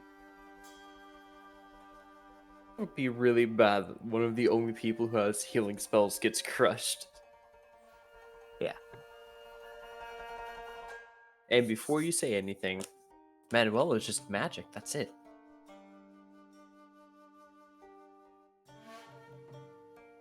But, I mean, that's the grand total of solutions I have right now. Is unless someone else has the ability, has tools or abilities to move things, move something like a wagon,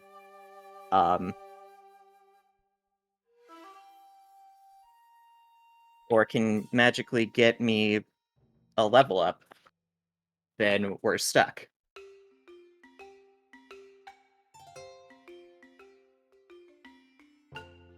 Beatrix did Because say... create Sorry, destroy go water is a spell that I can't have in this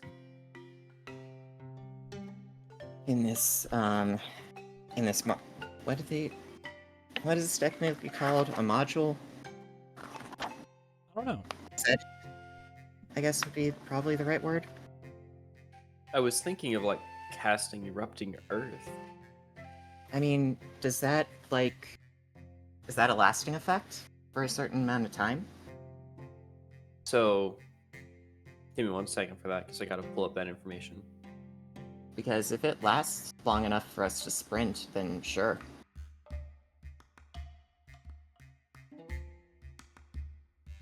I have returned. Welcome back. We're trying to figure out what tricks we have to get across.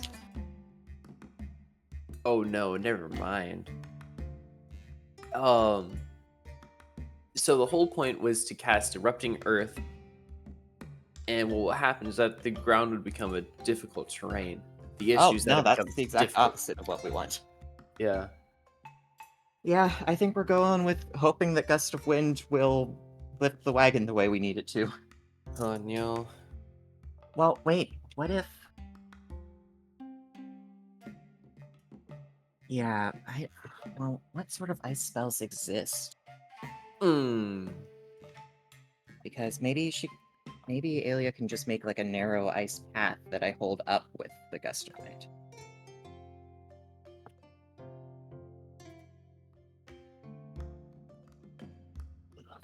You have any ideas, Atropine? I was about to ask if she was still AFK. No, not really. Yeah. Again, we could try and just walk the river until we find a place where the rain tires will help us, the rain wheels. But Yeah. other than that, I don't, unless we can make the bottom of the river, because like the wheels themselves are high enough that like if the bottom of the river wasn't soft, we probably wouldn't have an issue fording it. Yeah. The shallowest it got was 1.5 feet. Yeah, if So we can, it was almost good enough. yeah, if we can find someone, if we can find somewhere either shallower, like a foot or less, or if we can find somewhere that might be a little deeper but has like a solid bottom to it, you know, with rocks and stuff, then we can try just fording at either of those places. But other than that, I don't really know what we're gonna do that isn't hugely risky. Yeah.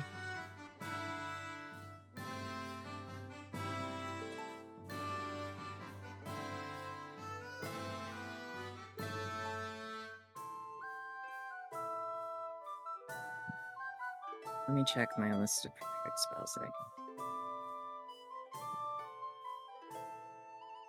Wait a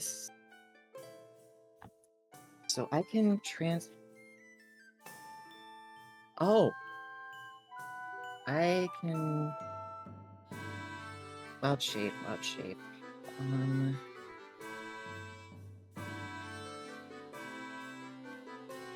So...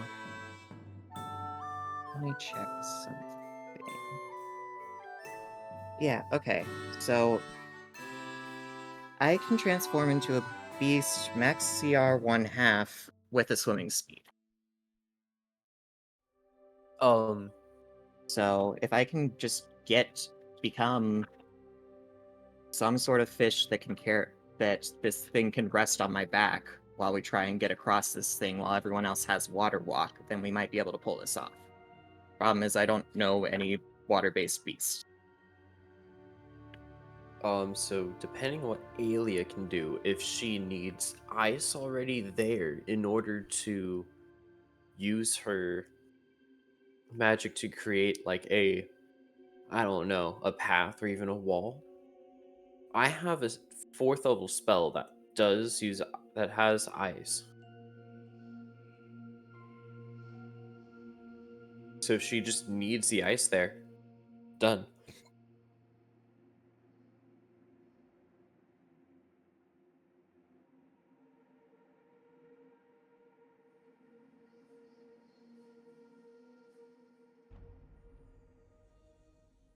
All right, we ready to get back to it?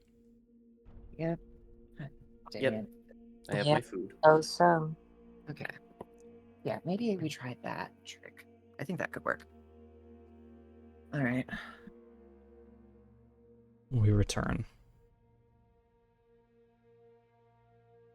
All right. I think we try and get across the river first before trying to do anything about Morgan's ailment.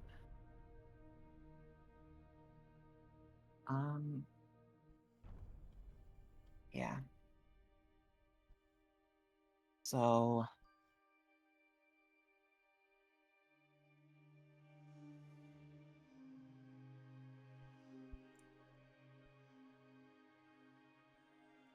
yeah, actually, I think that could work.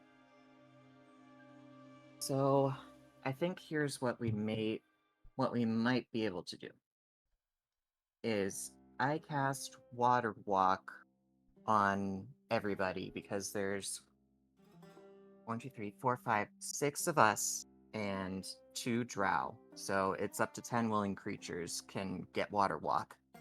And then if I wild shape into a crocodile, which is the example they give for for a creature that a druid, 4th level druid could transform into, and we just like put 2 of the wheels on my back, we can probably get across.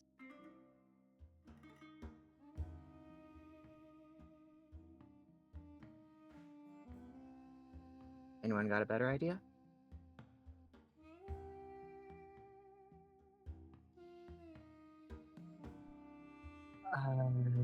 No, not really. Not really.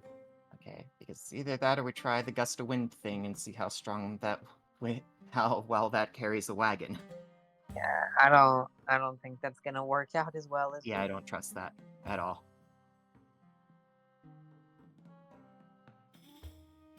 Alright, well, at the very least, Water Walk is up for an extended period and is available for like an hour or something wild. All Yeah. right. Water Walk works for a full hour.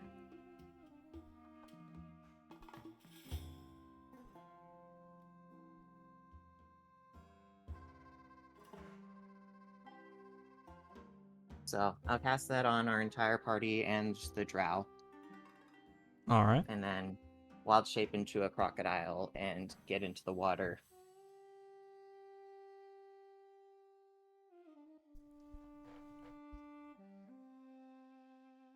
Okay. Morgan is going to unhitch the horses and set them on towards the river.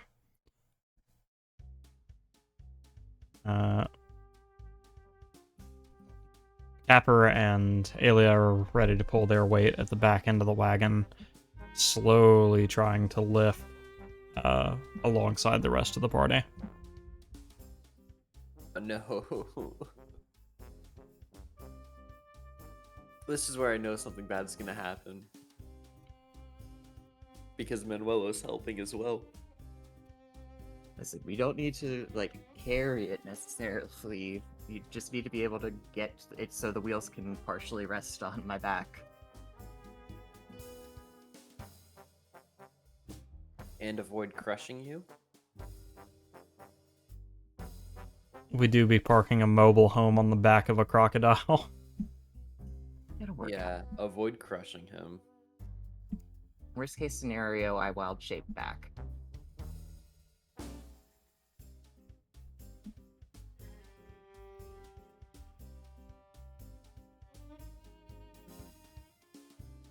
All right, what's Manuelo and Beatrix doing?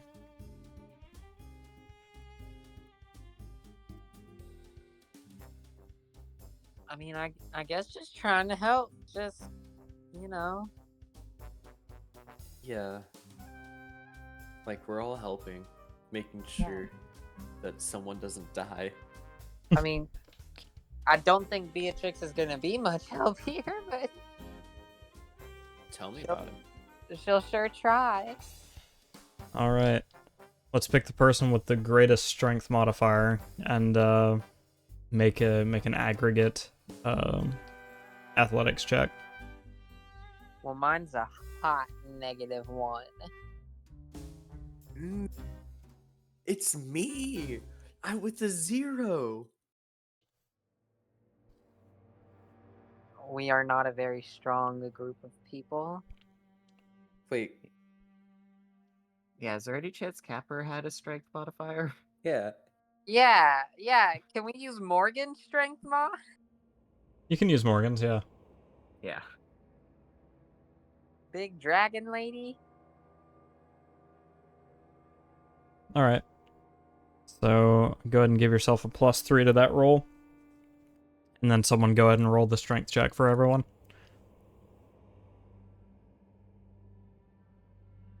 Here we go. Oh. Ooh. On a 12, it is a whole struggle to get the wagon up off the ground. Or at least the front wheels of the wagon, which they slowly pull over to Gabriel and rest the wheels on his back. Gabriel, make an athletics check. Okay.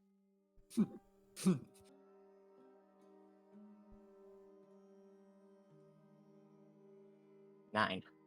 All right. Crap. Oh no.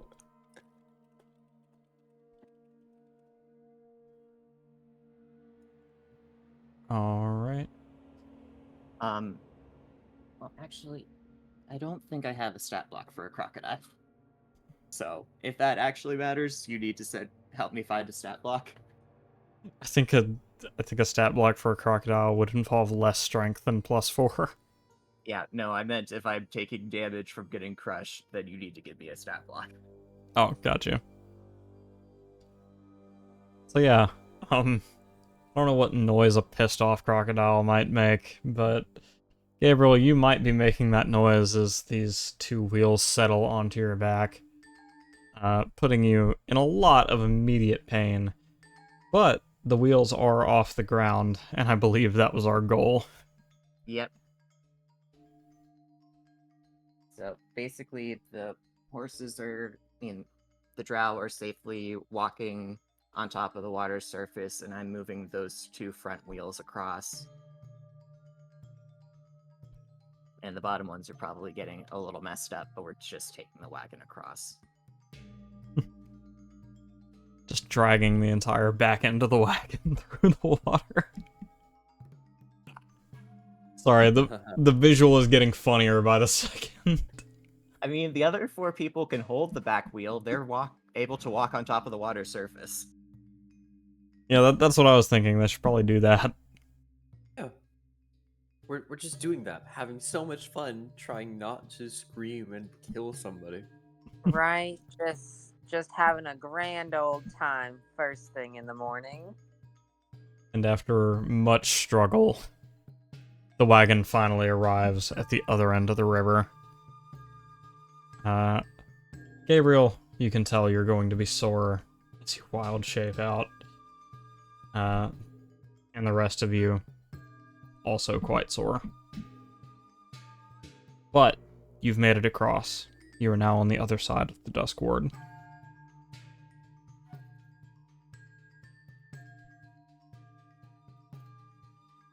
Okay. Well, actually, before we go any further, can I go ahead and use Detect Poison and Disease on Morgan? Alright. Yeah, do that. Okay, I'm gonna cast that. Do you need the details of that one? Yeah, just in case. Okay. Yep.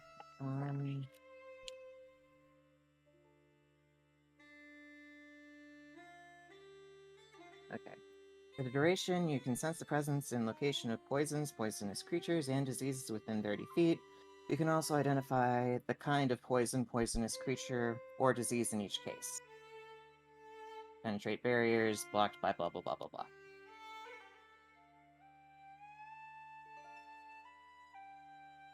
Alright.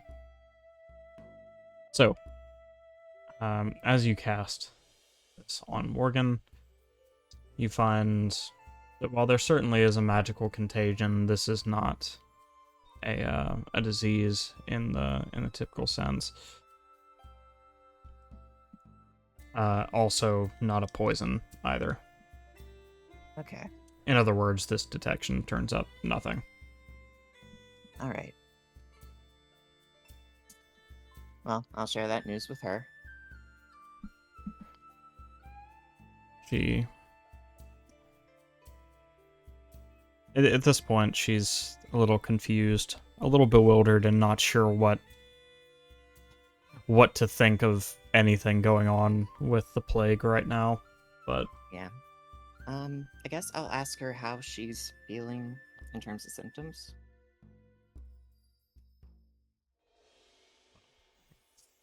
it's going to be hard to say this morning. I imagine we're all pretty sore right now. Okay. Well, I guess let me know later in the day, Of course. and then we'll get moving. Alright. It's time for my favorite kind of roll. No, Kill us all. we still get advantage. You do. And since it's a short rest, I get to restore my spell slot, um, and my wild shape. And, So, and for the purpose, I have brought in a genuine D100. yay! Hmm. Genuine. Yes. Alright, The lovely D100. let's roll it up. I can't even tell how you tell which side's up on that thing. The side you can see most clearly. That's the one. And that's a 43. Here's your second roll. A lovely spin roll. That's a 42. Okay, fair enough. So, Weighted. It's weighted. It's rigged. maybe 42 is on the opposite side of 43. It's not weighted. Well, we have activity, boys and girls. Who are we killing this time? If we decide to kill. Probably some random asshole. Here we go. As you're crossing the field, and land bridge is getting further and further to your right, you come across what appears to be the remains of a small camp, complete with a patched leather tent. The fire long since doused. You don't see anyone yet. Manuela's pulling out the gay potion. Is it like if we continue on the path, would it be getting closer or getting further away? It would be getting closer. Okay. Well, I guess we continue along the path. Alright. You roll further and further along this path until you're passing by the encampment. You see a few more tents now. Still the same patchy leather feel.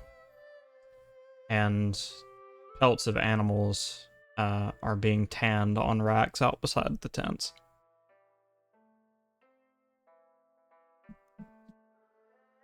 Do any of them seem like they haven't been largely abandoned? For the leather to be in this kind of condition, they must not have been left out in the sun for very long. Okay.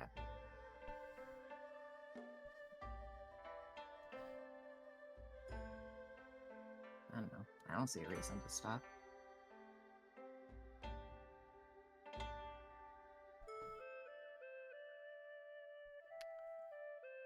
Alright.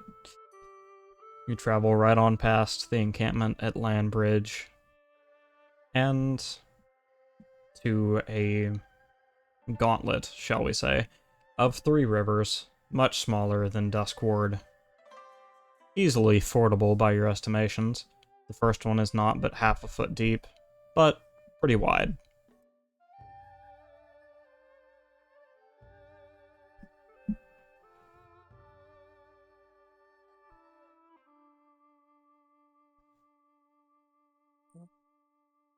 do we wish to ford the easily fordable river? Oh, yeah, for sure. I mean, we kind of have to. All right.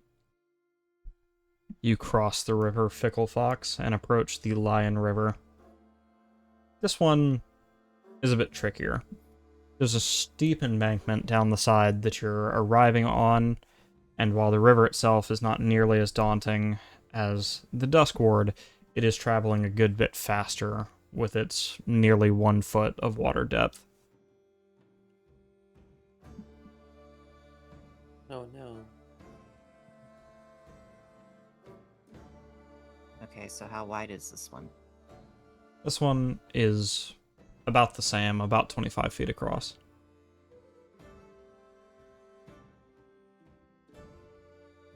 I mean, we could try the same trick as last time.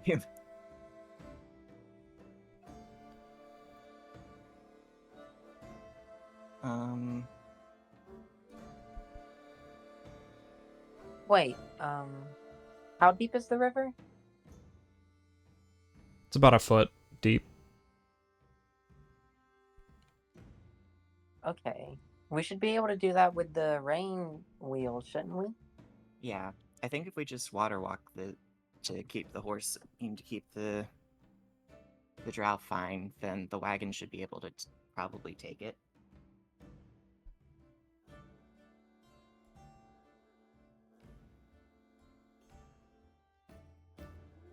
Is that what we want to do, gang? Yeah, sounds good to me. Sounds good to me as well. Yep.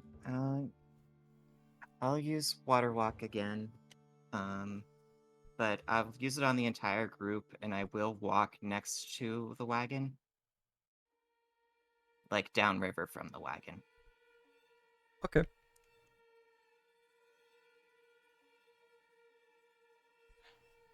As you cascade down the steep embankment at the side of the river, the wagon nearly threatens to tip, approaching the river at quite high speeds. The drought are forced to speed up and sprint across the surface of the river. It is quite a thing to behold. And as the water smacks at the sides of the wagon, threatening to topple it over. Oh, if that's the case, can I use gust of wind to flow at the top of it to steady it? Yeah, go for it. Yep. In that case, I will use gust of wind directing the top of the wagon to make sure it doesn't topple. Alright. Your gust of wind is able to keep the wagon upright as you cross the second in this gauntlet, the Lion River. Okay.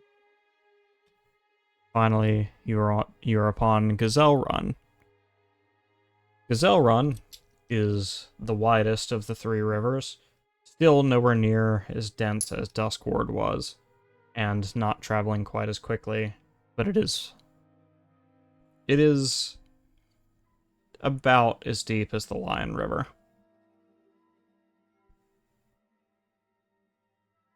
Sorry, which one was the... How deep was the Lion River? I'm losing track of these. Lion River was 1 foot deep. Okay, then that one was... I think that one's just safe to go, but I am able to walk on water next to the wagon still, so I'll do that. Alright. Your travel along the side of the wagon, thankfully, proves pointless, as the wagon does not even threaten to tip this time. You've made it across the gauntlet of rivers, and you are now about half a day's travel from Wingsmate. Now, on your path, you can travel... Please don't tell me that is the actual name of this place. 1 second. Probably is. Okay. Well, you will travel through... you may travel through a wooded area known as Honeymoon, which will lead you to the foothills between Wingsmeet and Otter Falls, or you can head to the south and grapple with an even thicker river than the first one you crossed. Well, seeing as one, I've already had to pull a ton of nonsense to get us across these rivers to begin with, and two, it clearly makes Maddie uncomfortable to need to say Honeymoon Grove or whatever. I think we go with option A. Yes, honeymoon to Otter Falls. Yes. What are your thoughts, Beatrix? I think Yeah.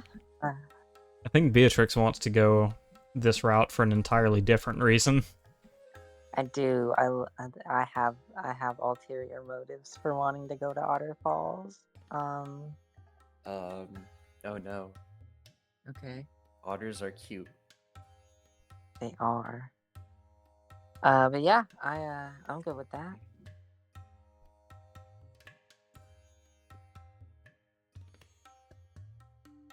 All right. Your travels to the woods of Honeymoon are met with decent resistance, given this strange marshland that extends just south of the Bettermere Mountains. As you venture deeper and deeper into the woods, it gets harder to see the land before you. Aside from Morgan, who's navigating right now? God, I I mean, would- I guess. Well, actually, no. Manuel, you're the map guy. Yeah, Manuela would 100% be helping with navigating, making sure, like, they're staying on track with maps and everything. Yeah, All I right mean, then. I do have daylight I could cast on the wagon to make it easier to see. If the visibility is getting that bad, but I'm not positive that it's that necessary. All right then. Manuelo, go ahead and roll up some survival with advantage. Survival with advantage. You got it.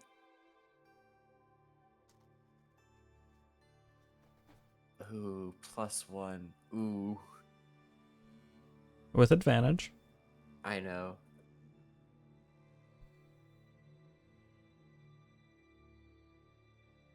Well, Ooh. nat 20. Nice. While the winding of the woods does threaten to cause Morgan to lose her way, your clever use of the maps and gentle reassurances help her to keep you guys on track. As you crest the first of the foothills towards Wingsmeet, you can see the little township nestled in the woods on your left, and the beautiful, picaresque Otter Falls on your right. Where would you like to go?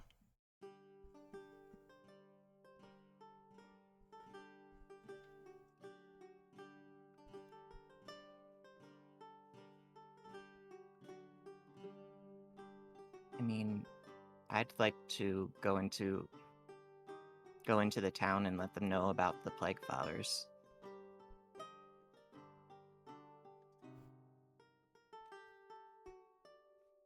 If it's Yeah. not like that far out of the way, we couldn't go to the Otter Falls afterwards.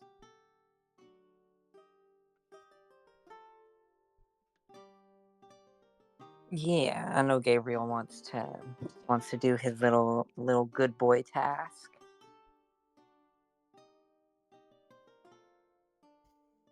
Damn. Disparaging a good guy. Why, Beatrix? What do you mean? Anyways, you guys make it into Wingsmeet with very, very little trouble. And a few of the locals greet you with kind waves. There appears to be a very small guard presence in this place. And what few guards you do see bear not the Trade League's garb, but the Alamanian Knights emblem. It would seem Okay. you're back in one of the provinces of Alamance. Already? Oh shit. Okay. Well, what's the status of plague flowers in this encampment? In the little township, you see nary a plague flower. Okay. Well, I guess I'll go up to the guards and show them our little mission statement letter. Uh, Hello there, sir. We're Delvers investigating the plague. And we've made some discoveries about what to do with any flowers you find growing in the wild. I'd like to share this news with some of your town officials, if you don't mind. Oh, let's see here. We've got one of the Alamanian big shots. Have we? So you must be one of that task force who's going to teach us more about the plague, yes? Yes? Ah, I see. So you just think you know everything about this plague, don't you? Well, where'd it come from? We don't know it yet. I'm just trying to make sure that that the flowers don't spread into the city and get anyone harmed. See, they don't know any more than we do. Tell me, why should I let you in? Is it possible for Manuelo to be hearing this? Yes. Sure. Manuel is just gonna poke his head out and he's like, "Hi." Who the hell are yous? Well, Manuela Moses Goyena. If you've used any maps in a while, you probably would have heard about me from the Batyan area. Ah, see, so we got one of the Batiani big shots. Oh, what an honor. Let us just roll out the red carpet. You drew a bunch of charts. So what? Listen, sir, I'm really sorry to cause a fuss.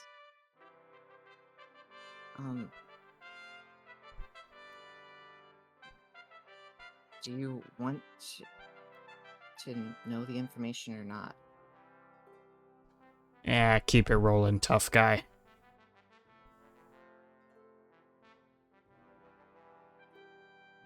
He's gonna look back at him insulted at this point. And kind of try to look past this guard. It would seem... go ahead and roll insight, if you will. Okay.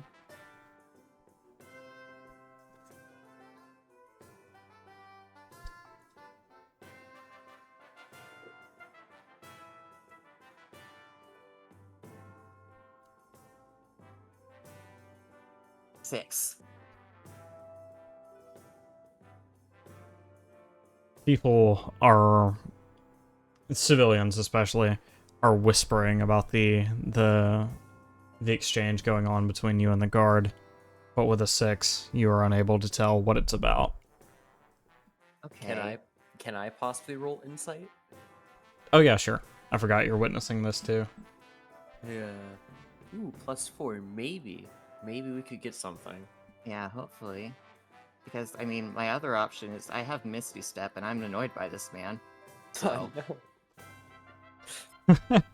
yeah, no, what do I see as I'm looking around past this guy in terms of buildings and structures? Well, you see a small gathering place, not quite as big as the inn you stayed at in Arloris, but it seems to be the spot where some people have tethered their horses and stepped in for the night.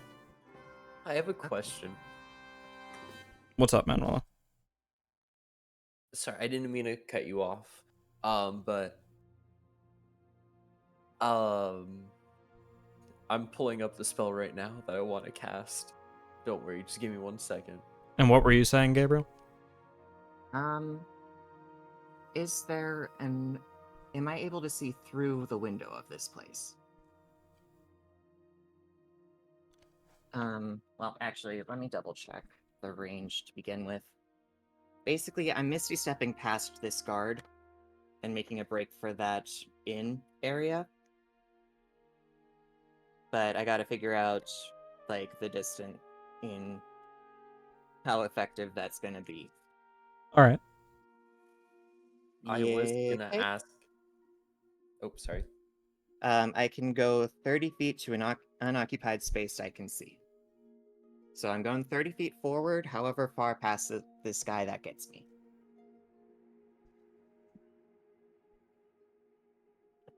And now, because I'm assuming that's going to lead to some sort of something, you go over to Manuel.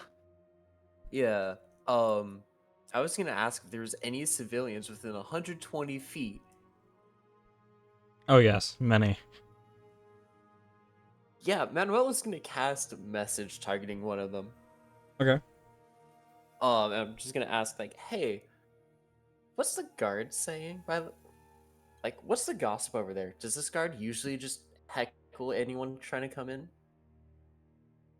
A very bewildered, uh, very bewildered person who was not expecting a message, kind of looks around for a bit before thinking, "Oh, that was weird." Manuel is just Oh, gonna wave wait, his hold on. hand, just Yeah. continue, like, yeah, no, I'm sorry.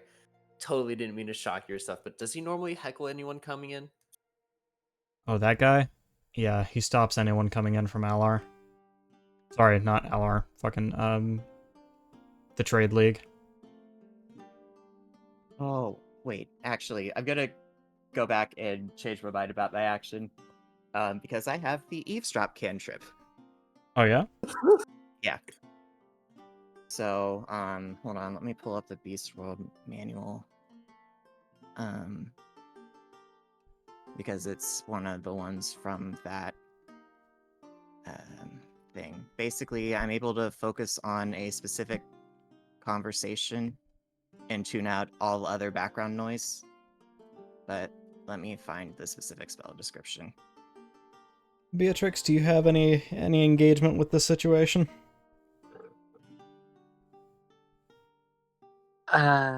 Not currently, no.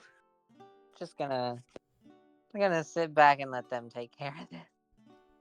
Yeah. So for the duration, you can use a bonus action to focus on a single source of sound within range, tuning out any sources that are quieter than a shout. You also automatically hear both sides of any message spell cast within range. I'll post it in tabletop GC. Alright. So who's the target? I don't know, one of the gossip. I'm kind of just casting it around randomly through the gossiping crowd. Okay. You managed to pick up... Oh, sorry, go ahead. Yeah, no, just trying to get the vibe. You managed to pick up on one conversation between an older woman and her daughter. One day that old Mr. Grimsby's gonna mess with the wrong one, and won't no one say anything to the sheriff. It would seem public opinion of this particular guard is not too high. Okay. Is this guard, like, alone? I mean, are there other guards around this one? Nope. This is the Grimsby. That's him. Just the only one.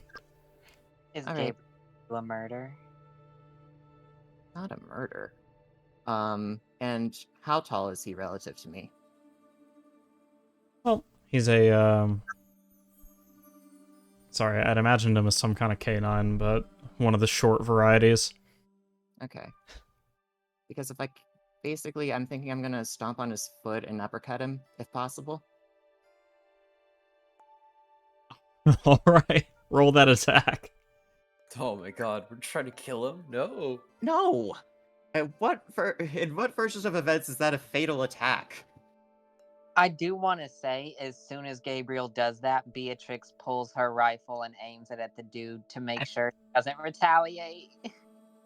So would that just be like a regular strength check then? Yeah. Or...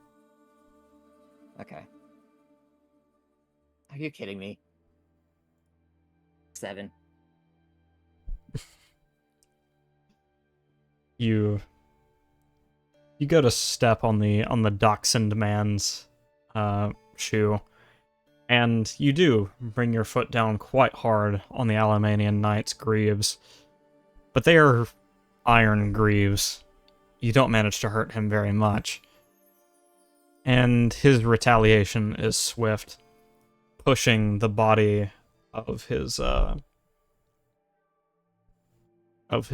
spear forward, attempting to give you a little bonk on the head with the wooden staff. Okay, now I'm Misty stepping past him. Mage Hand to also block the spear. I was gonna also say the moment he started moving the spear to even like bump Gabriel, Beatrix pulls the trigger. I'm just not going full on Shit. murder.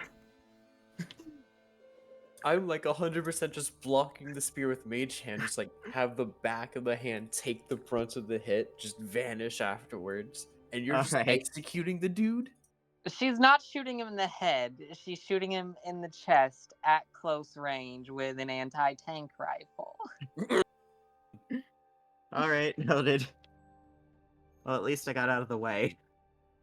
Alright, so these things happen in this order. Gabriel Misty steps out of the way, Manuelo puts a hand up in front of the spear, effectively stopping it, and then a bullet flies through all of this man's armor, creating a fist-sized hole in his chest. Oh my god. He shouldn't have been a cut. This poor bastard never saw any of this coming. And yeah, he's just on his back immediately. Well, I'm gonna turn around concerned and then look back over that crowd. Beatrix just walks up, looks down at this dude as he's potentially, well, probably choking out his last few breaths and literally just saying, shouldn't have been such a cunt, right? Was it worth it? I don't know if you can say that on Twitch, baby. Can you not? I don't know. It's I'd rather, borderline. yeah, I'd rather you didn't. Okay. I mean, it's better than us vaporizing him.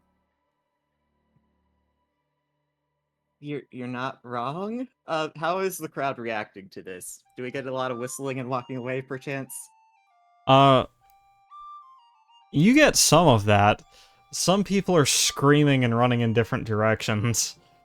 And, one old man sitting on his porch, you just hear from the distance, "Ah, that's what you get, you old son of a bitch." Like, just Okay. a whole breadth of reactions from all the ridiculous people in this town.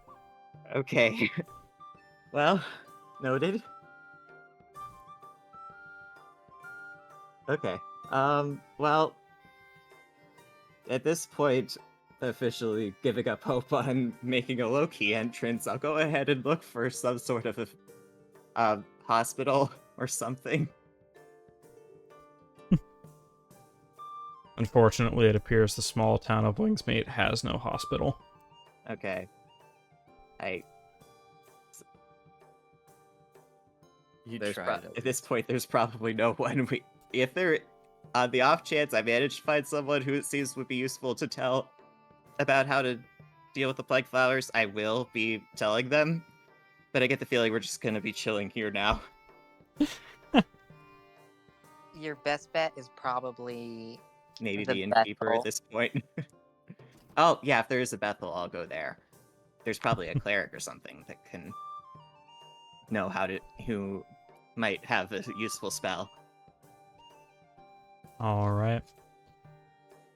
You stepping into the Bethel at Wingsmeet, you find rather... Let me just go ahead and lay this card out for you. You encounter a rather... how do I put this? A rather outlandish-looking Chikidu. Holding a trinket close to his chest in a curled palm. His robes looking a bit different from other priests that you find in the surrounding area. Still, he stands in front of a shrine to Peroa, and he appears to be the head honcho of this place, so to speak. Alright. Well, if he's not in the middle of something important, I will approach and attempt to get his attention. All right. The feline looks up at you and nods. Okay, well, I will again approach with our letter and attempt to give the "we're here to give plague news" spiel. Ah, hi there. You new around here? Just travelers passing through. Oh, Um, well, that's new. New enough anyways. Say, what brings you? well, we're passing through on our way to Batyan.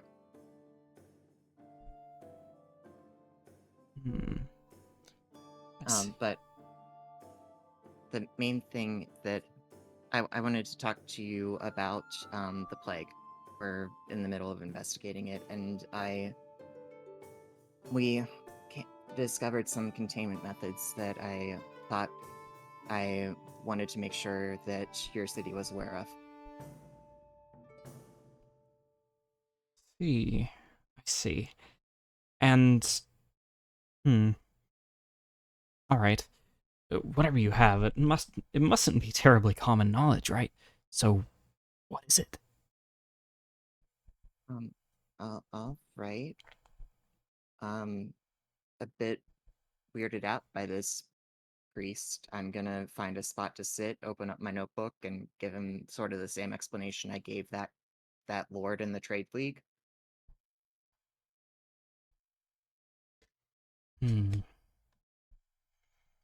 Okay.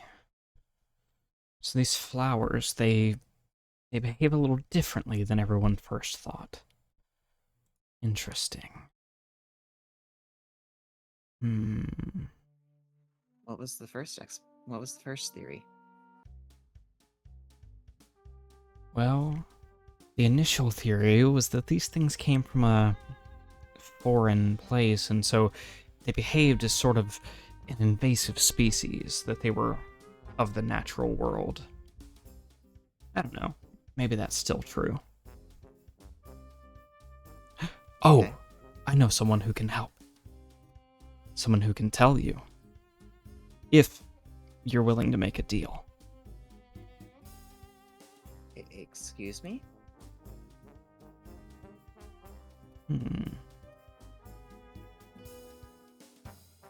See, I've got a strange bargain with one Miss Peroa, one I imagine you've come here because you have some familiarity with.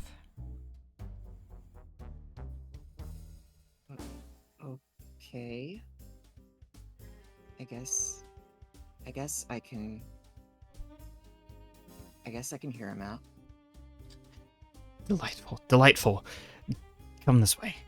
He brings you towards the effigy of Peroa, made largely out of branches and twigs, but still bearing a beautiful crown and long white robe.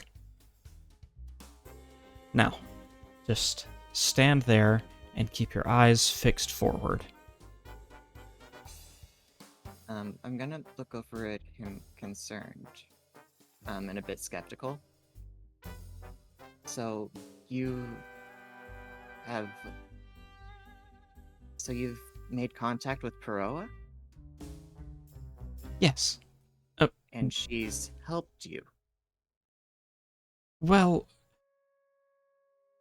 our arrangement isn't exactly worldly help, but you'll see. Everything will make sense in just a moment. Just wait here, he says, before stepping up beside the effigy. Okay, I guess at this point I'll follow his instructions. All right. He steps up beside the effigy and then lets an amulet fall from his hand, hanging from his neck to rest on his chest. This amulet is strange in appearance. A light blue, semi-translucent, with a snake inscribed on the front. He whispers in a strange foreign tongue for just a moment, his eyes darting to one side or the other, as if listening to something that only he can hear, before he gives a determined nod and says, "Yes, yes, you might be exactly the sort we are looking for. We can help you, but I need to make a deal with you."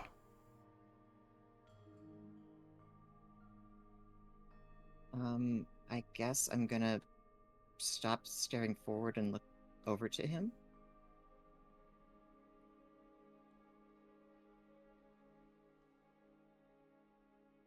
His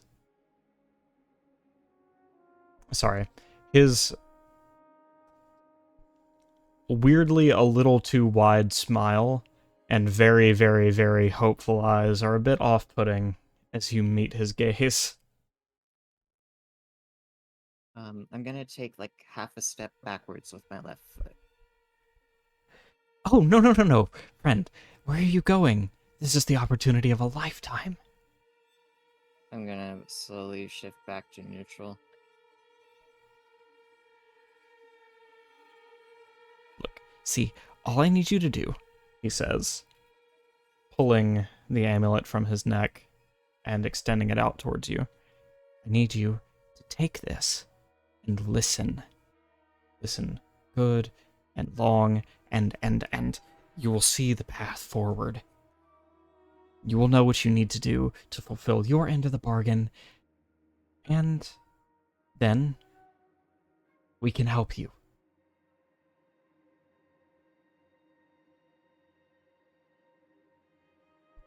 Gabriel's definitely staring down at that amulet, terrified at this point. But I guess he'll eventually go ahead and put it on. All right.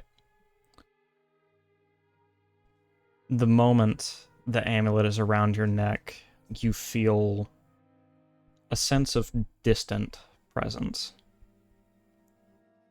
You feel You feel as if a foreboding figure, yet unseen, watches over you from the moment you've put on this amulet. It sends chills down your spine and your fur stands on end.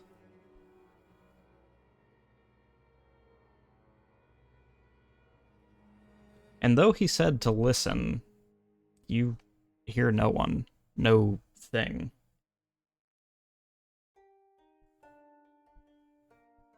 Okay, I guess I'll look back over at him confused.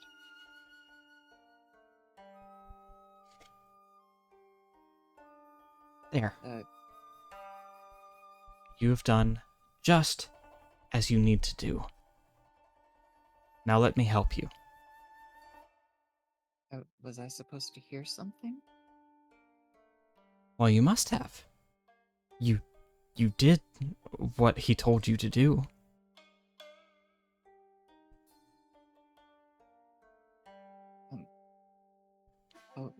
Okay. What's next? Next, you need to take me to the injured one. Okay. All right. And I guess I will lead him over to Morgan. So please be careful. We don't know anything about how this works, but if you do have any ideas, can you please explain yourself as clearly as possible? I will speak only what I am permitted to tell. Okay. For the rest, I insist that you trust me. All right. Manuelo, Beatrix, Gabriel has brought a strange new friend back to the wagon.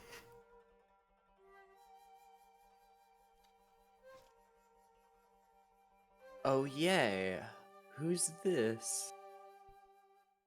I don't know. Oh, you just make friends everywhere we go, don't you, Gabriel? It's such a wonderful little habit of yours. Listen, I don't know. He think he thinks he might be able to help. He thinks he might be able to help Morgan. If this is a horrible mistake, then I'll take full blame for it. I want to roll insight on this dude immediately. Yeah, roll it up. This is gonna be another tiered success kind of thing, so you'll get some information even if it's a bad roll. Oh my god. Oh, that's a fucking 20 with a +6. So, Oh my god. Yo. All right. The odd deranged look in this Chikiru's eyes keeps wandering back to the amulet that rests around his neck. And then to the one around Gabriel's. His eyes trace the ground back and forth, left and right, and keep flicking between people as his mouth moves as though he is speaking to someone, but no sound emerges.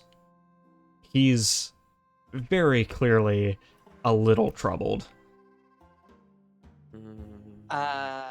noticing the amulet, Beatrix is just going to walk up and yank it off of Gabriel's neck and be like, "What is this?" and examine it. Before I waste detect magic, can I just roll Arcana to see if I can figure out anything about it? Your choice of Arcana or History. Well, this is also assuming Gabriel does not fight me on the ripping it off his neck part. If this guy doesn't immediately freak out, then I'll let it happen long enough for you to at least check it. Yeah, he doesn't seem to have a response to her taking the amulet. Alright, yeah. Well then can I roll... You said I can roll Arcana or something to see what I can glean without having to waste a spell slot? That's right. Arcana or History, your choice. Well, that's gonna be Arcana, because I actually have a bonus. And it's real bad. That's a 6. So, you know what? What we're gonna do instead is we're gonna burn that spell slot and cast Detect Magic and see at the very least what school... See if this thing is magical. What school of magic it would be if it is.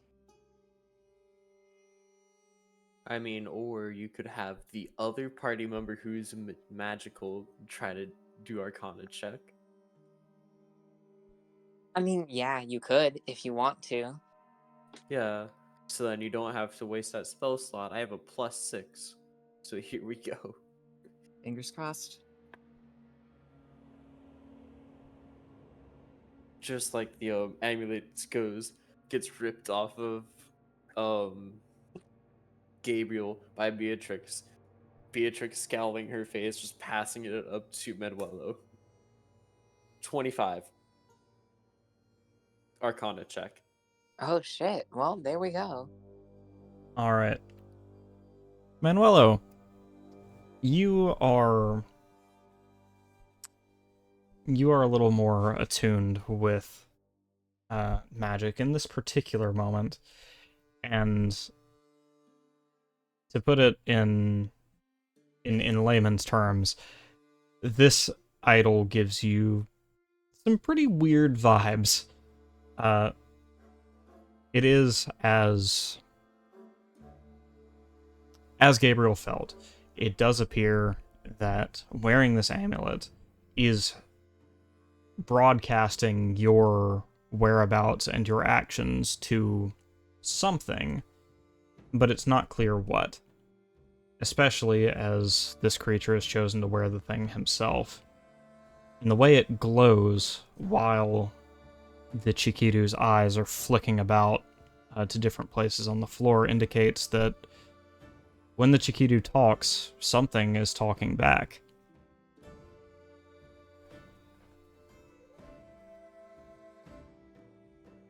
Alright.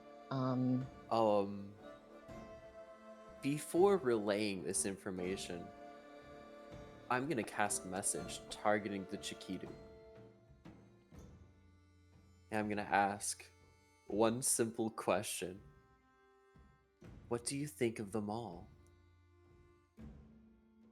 Of what? The people in front of you. What do you think of them?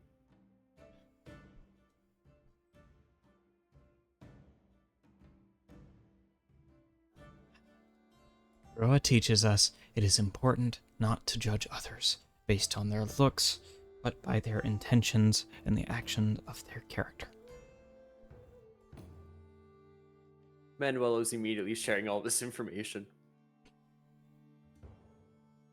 Alright, at this point I'm gonna reach for the necklace back. If he... Listen.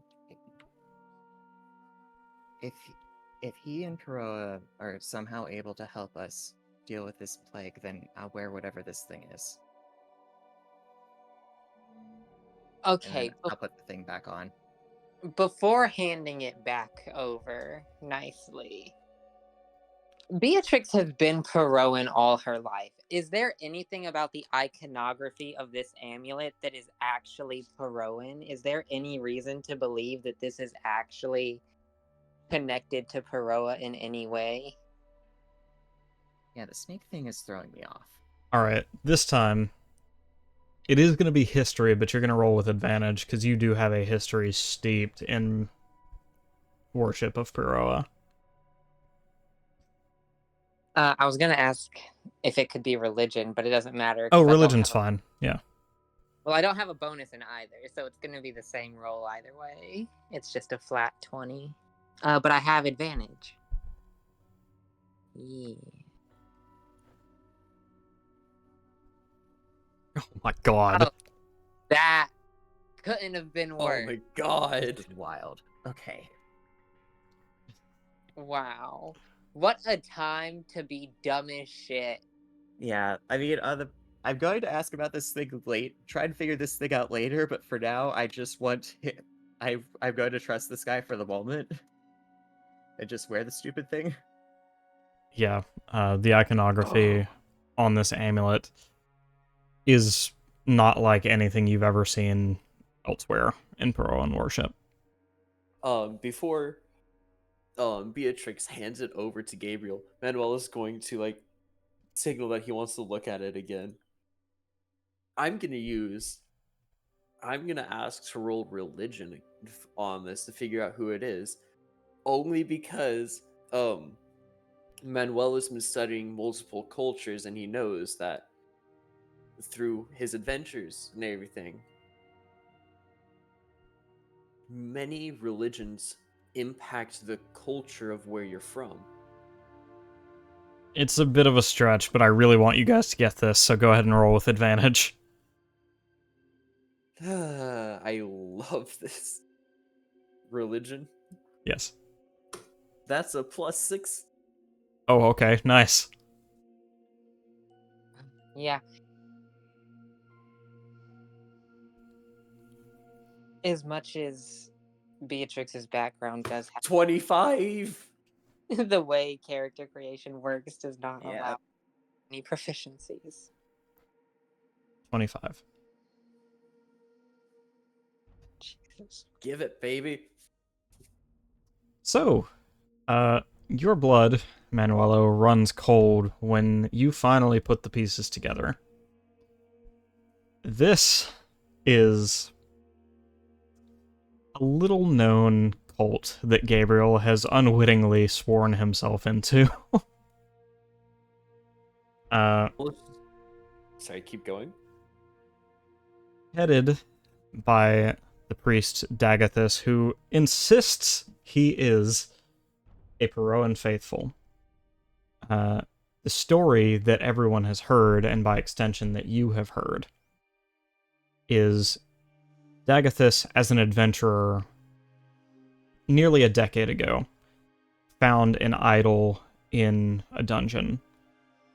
An idol of a blue snake, not too dissimilar from what's inscribed on the amulets he is wearing and the ones he's given to Gabriel.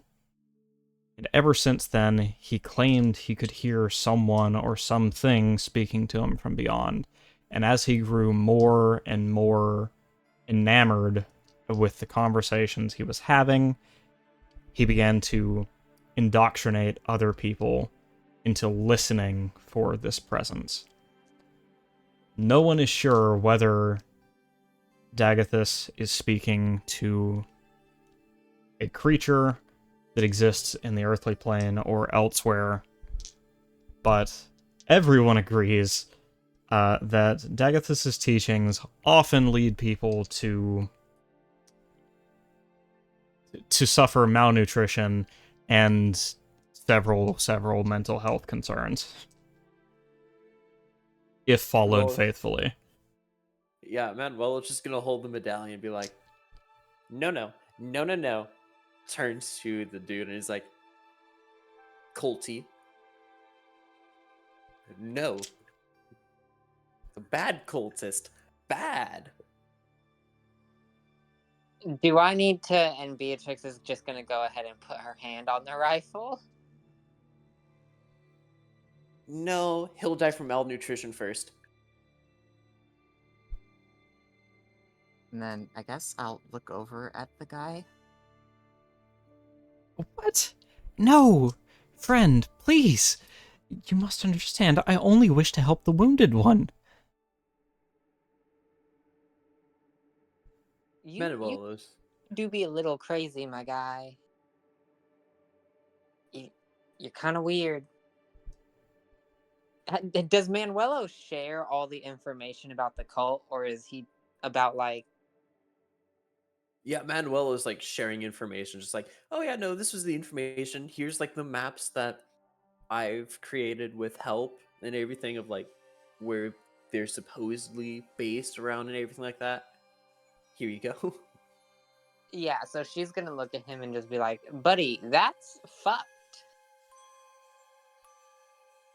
Why should we trust you?" Yeah, Gabriel, I guess we'll look over to. Has this thing you've tried worked on anyone before? Of course, if it didn't work, do you think I'd have sacrificed so much to continue to follow in her footsteps? Manuelo, on hearing her, is just like, one, intrigued, two, hiding firebolt behind his back. Oh shit. It's just like, who's this her? Who else? The one who gave us life, who gave us will. Peroa. Oh, thing of beauty, Peroa. Yeah, crazy man. I've been Peroan my whole life. This, she says, pointing at the amulet, is not. Yeah, you fell down a rabbit hole, friend. Manuel is just going like, say this. Beatrix, say the word. Oh, are we killing him? Are we killing him? So if you remember, Manuelo doesn't take kindly to those who try to hurt his family. And this dude's trying to get Gabriel to wear something that'll drive him mentally insane. Oh, yeah? Is Yeah. Gabriel gonna intervene? Because we've already killed someone today. I think Gabriel may be at the killing people first limit. I think he's a little freaked out by this one. You could probably sneak this one past him. Alright. Oh, We're executing? Perfect. Firebolt. Damn. I was hoping you'd Well, get one more voice line to plead his case. Okay, wait. So I'll hold it back. Just like, state your case. Definitely not in front of a jury of peers that you do want to plead to, but okay. yeah, Beatrix is gonna take out her rifle, chamber around, and just be like, "You got 3 minutes to convince us. Good luck." I knew she was sick. Yeah, that is the strange part about this, is he knew a lot of specific details about my situation. Manuelo, upon hearing that he knew that she was sick, is just like, huh. Divine intervention or not? Revealing the firebolt in his hand. Let's play a game of chance. Do you think you'll live? Or do you think you'll be able to walk away? Or do you think your god won't be able to save you?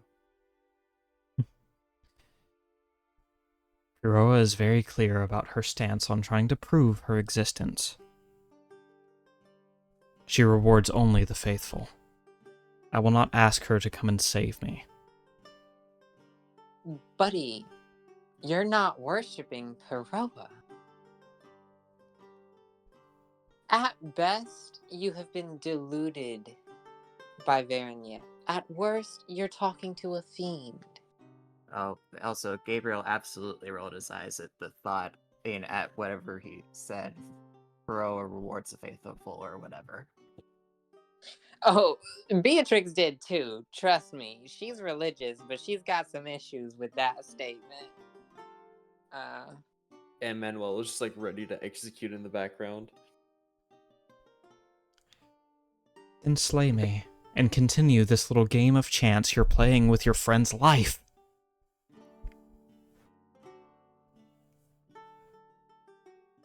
What are you trying to do? And what is it gonna cost us?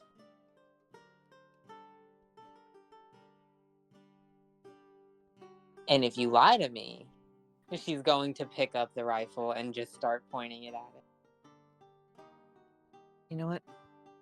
Here. Let me take a closer look at this, and you know what? Ask Morgan what she thinks, maybe.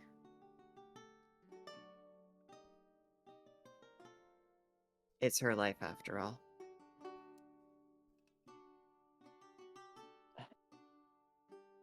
Fair enough. And I still don't trust this dude, though. agreed? At 100%. But just watch him carefully. I'm gonna try and figure out what the hell this necklace thing is.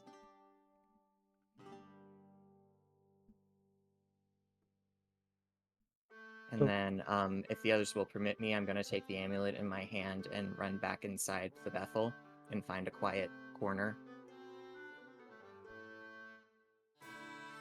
Yeah, Manuelo has the amulet at this point, and Beatrix is just watching old buddy boy in case she needs to make his head stop existing. Yeah, I guess before I do leave, I'll take a look over at him. Like, is this an acceptable arrangement for now? He twines his arms above his head in a big stretch, yawning loudly. It would seem he's totally relaxed, even in this situation. Alright, yeah, I'm taking the amulet into the Bethel then, as long as Manuelo isn't stopping me. Manuel is just saying one thing. You wear it, I swear to God. Understood. Sorry. Wrong statement. I swear to the gods? I guess? Yeah. I don't... Basically, Gabriel's taking... Was it the Ace of Spades that Frosta gave me. Yes. So Gabriel's finding a private corner, holding the amulet in his hand, and placing down the ace of spades in whichever way Frosta said to do to get in contact with him.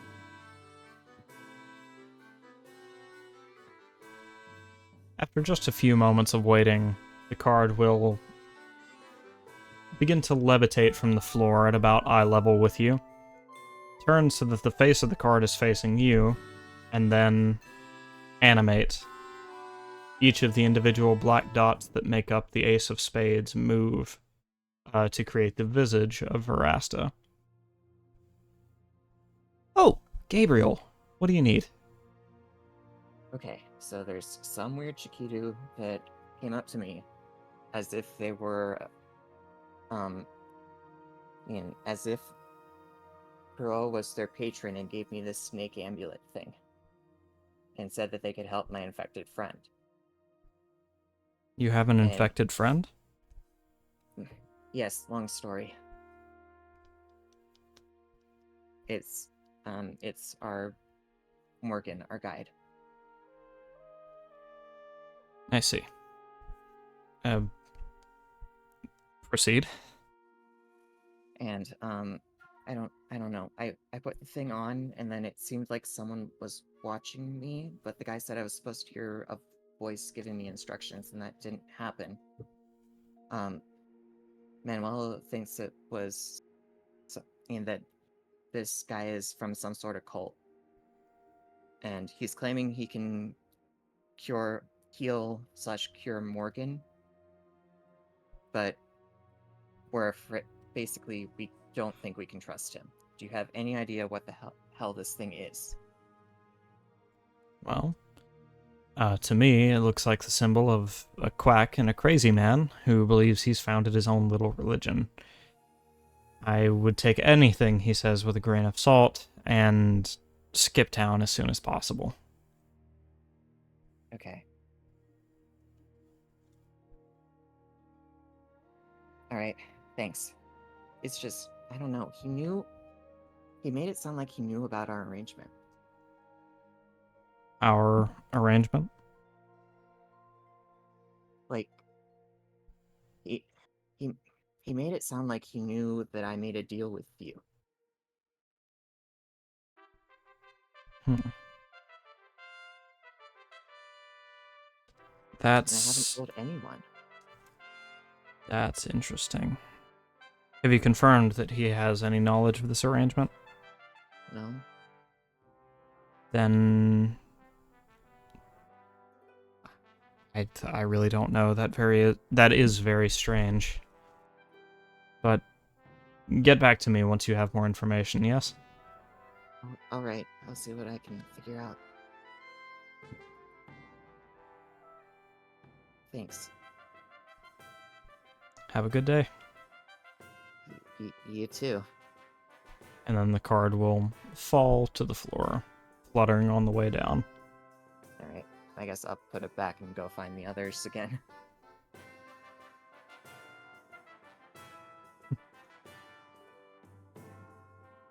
At this point. Sorry, go ahead. Yeah, probably when he's coming back, he's gonna see the poor dude getting interrogated by both Beatrix and Manuelo.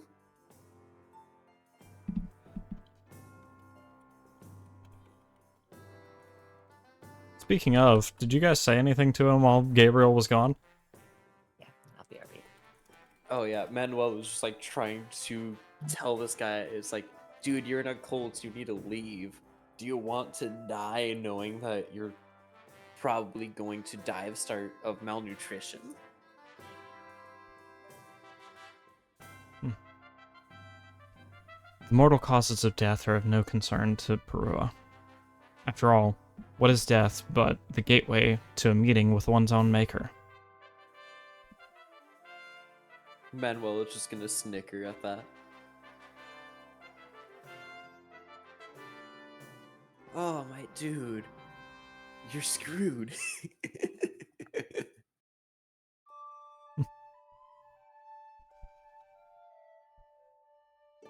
Oh, did nobody tell you that that's not Peroa's symbol?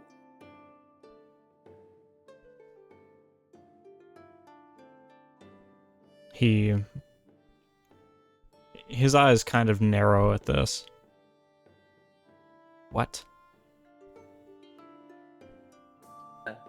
As Manuelo's like fishing one of the books from his bag, and he's gonna show him. And he's like, "Yeah, no. I remember mapping out one of the churches of Peroa not too long ago. Before I got involved in this journey. And the funny thing is the fact being, Manuel was matching the symbols real quickly. Yeah, no, that's not the symbol of Peroa. This is, and Beatrix will just pull out a small Peroan amulet.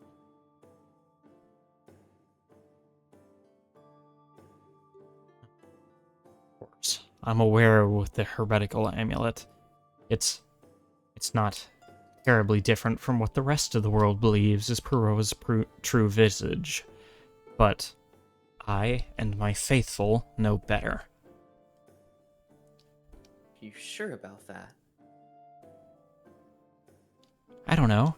Ask your friend Gabriel. He's probably worshipped that exact symbol for a very, very, very long time. And yet, has Peroa ever answered him? No.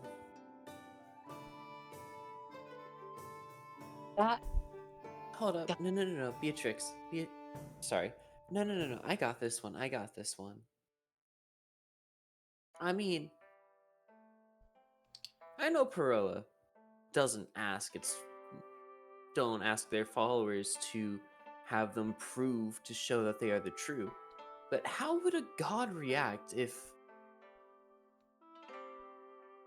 if their followers, if someone who said that they were following them was following a sham?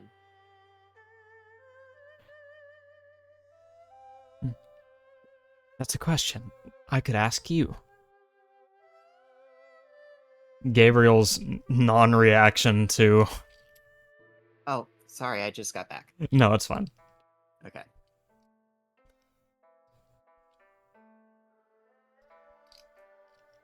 Yeah, you can ask what? I could ask you. If I were spouting some falsehood on behalf of Peroa, don't you think she would respond?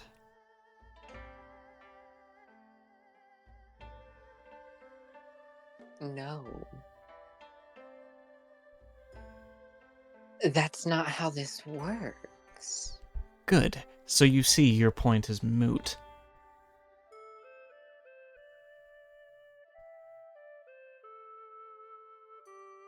The only of the gods that is actively involved in the world for the most part is Varasta. Dramphine to an extent through her paladins and the Mother Guard, but the others' influence are all passive, specifically the sibling deities, because our world is their gamble. We can't expect them to intervene no matter how frustrating it is, because that would violate the terms of the bet.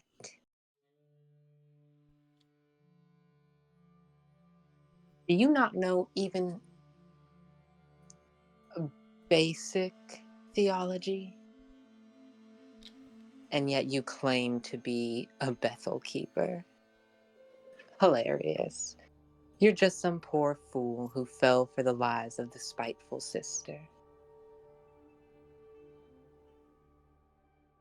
You will not bait me into a screaming match, nor combat, but know that you are a heretical wretch who will be judged in time. Not shoot him in the leg. Wait. Manuelo said let him handle this. Okay.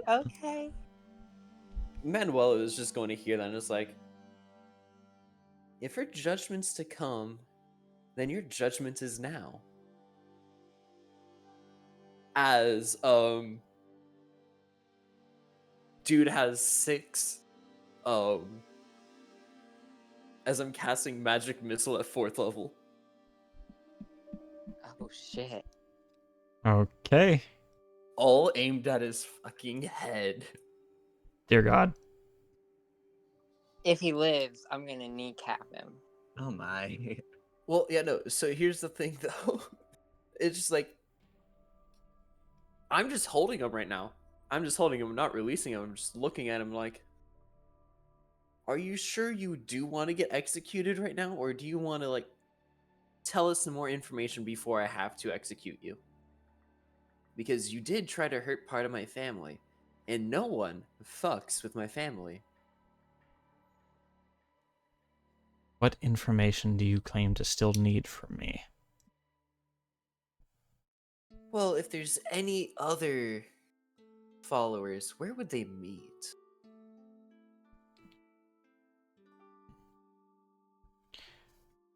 If there's any other followers of what? Of this so-called Peroa that you're saying that you follow, where would they meet? Excuse me, I must be mistaken. Are you asking me, in a country full of Bethels, where people who believe that they worship Peroa meet? Oh yeah, no, I'm just asking, which Bethel do you go to? He will raise an index finger as if asking you to wait, takes 2 steps backwards, and then do a heavily exaggerated gesture with both of his arms towards the Bethel he just walked out of. Yeah, that's a fair point. Thank you. Execution. All right. At what point if I come back? I'm pretty sure You- you're just gonna come back to watching this. Gabriel, you would have come back at the point where he was arguing fuck.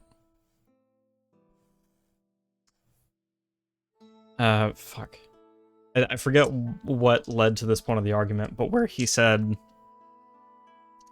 yes, well, your little friend has been trying to communicate with your Piroa for quite some time now, but he never got an answer, did he?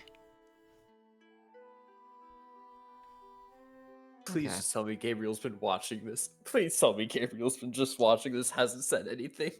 Yeah, I think we'll have it have went out that way. Yeah, we'll have it have just went down that way. As opposed to me jumping in to intervene with that mess. Yeah, so here's the damage, by the way. 23. Oh, by the way, this is bludgeoning and cold damage. If he lives, I'm kneecapping him. No, just shoot him in the head. We're executing this dude. No. This cult might be important. This might be connected. Look, strange cults and magical plagues go together all the time. Executing this dude. Hold on. If he does survive, he does know very specific details about me somehow.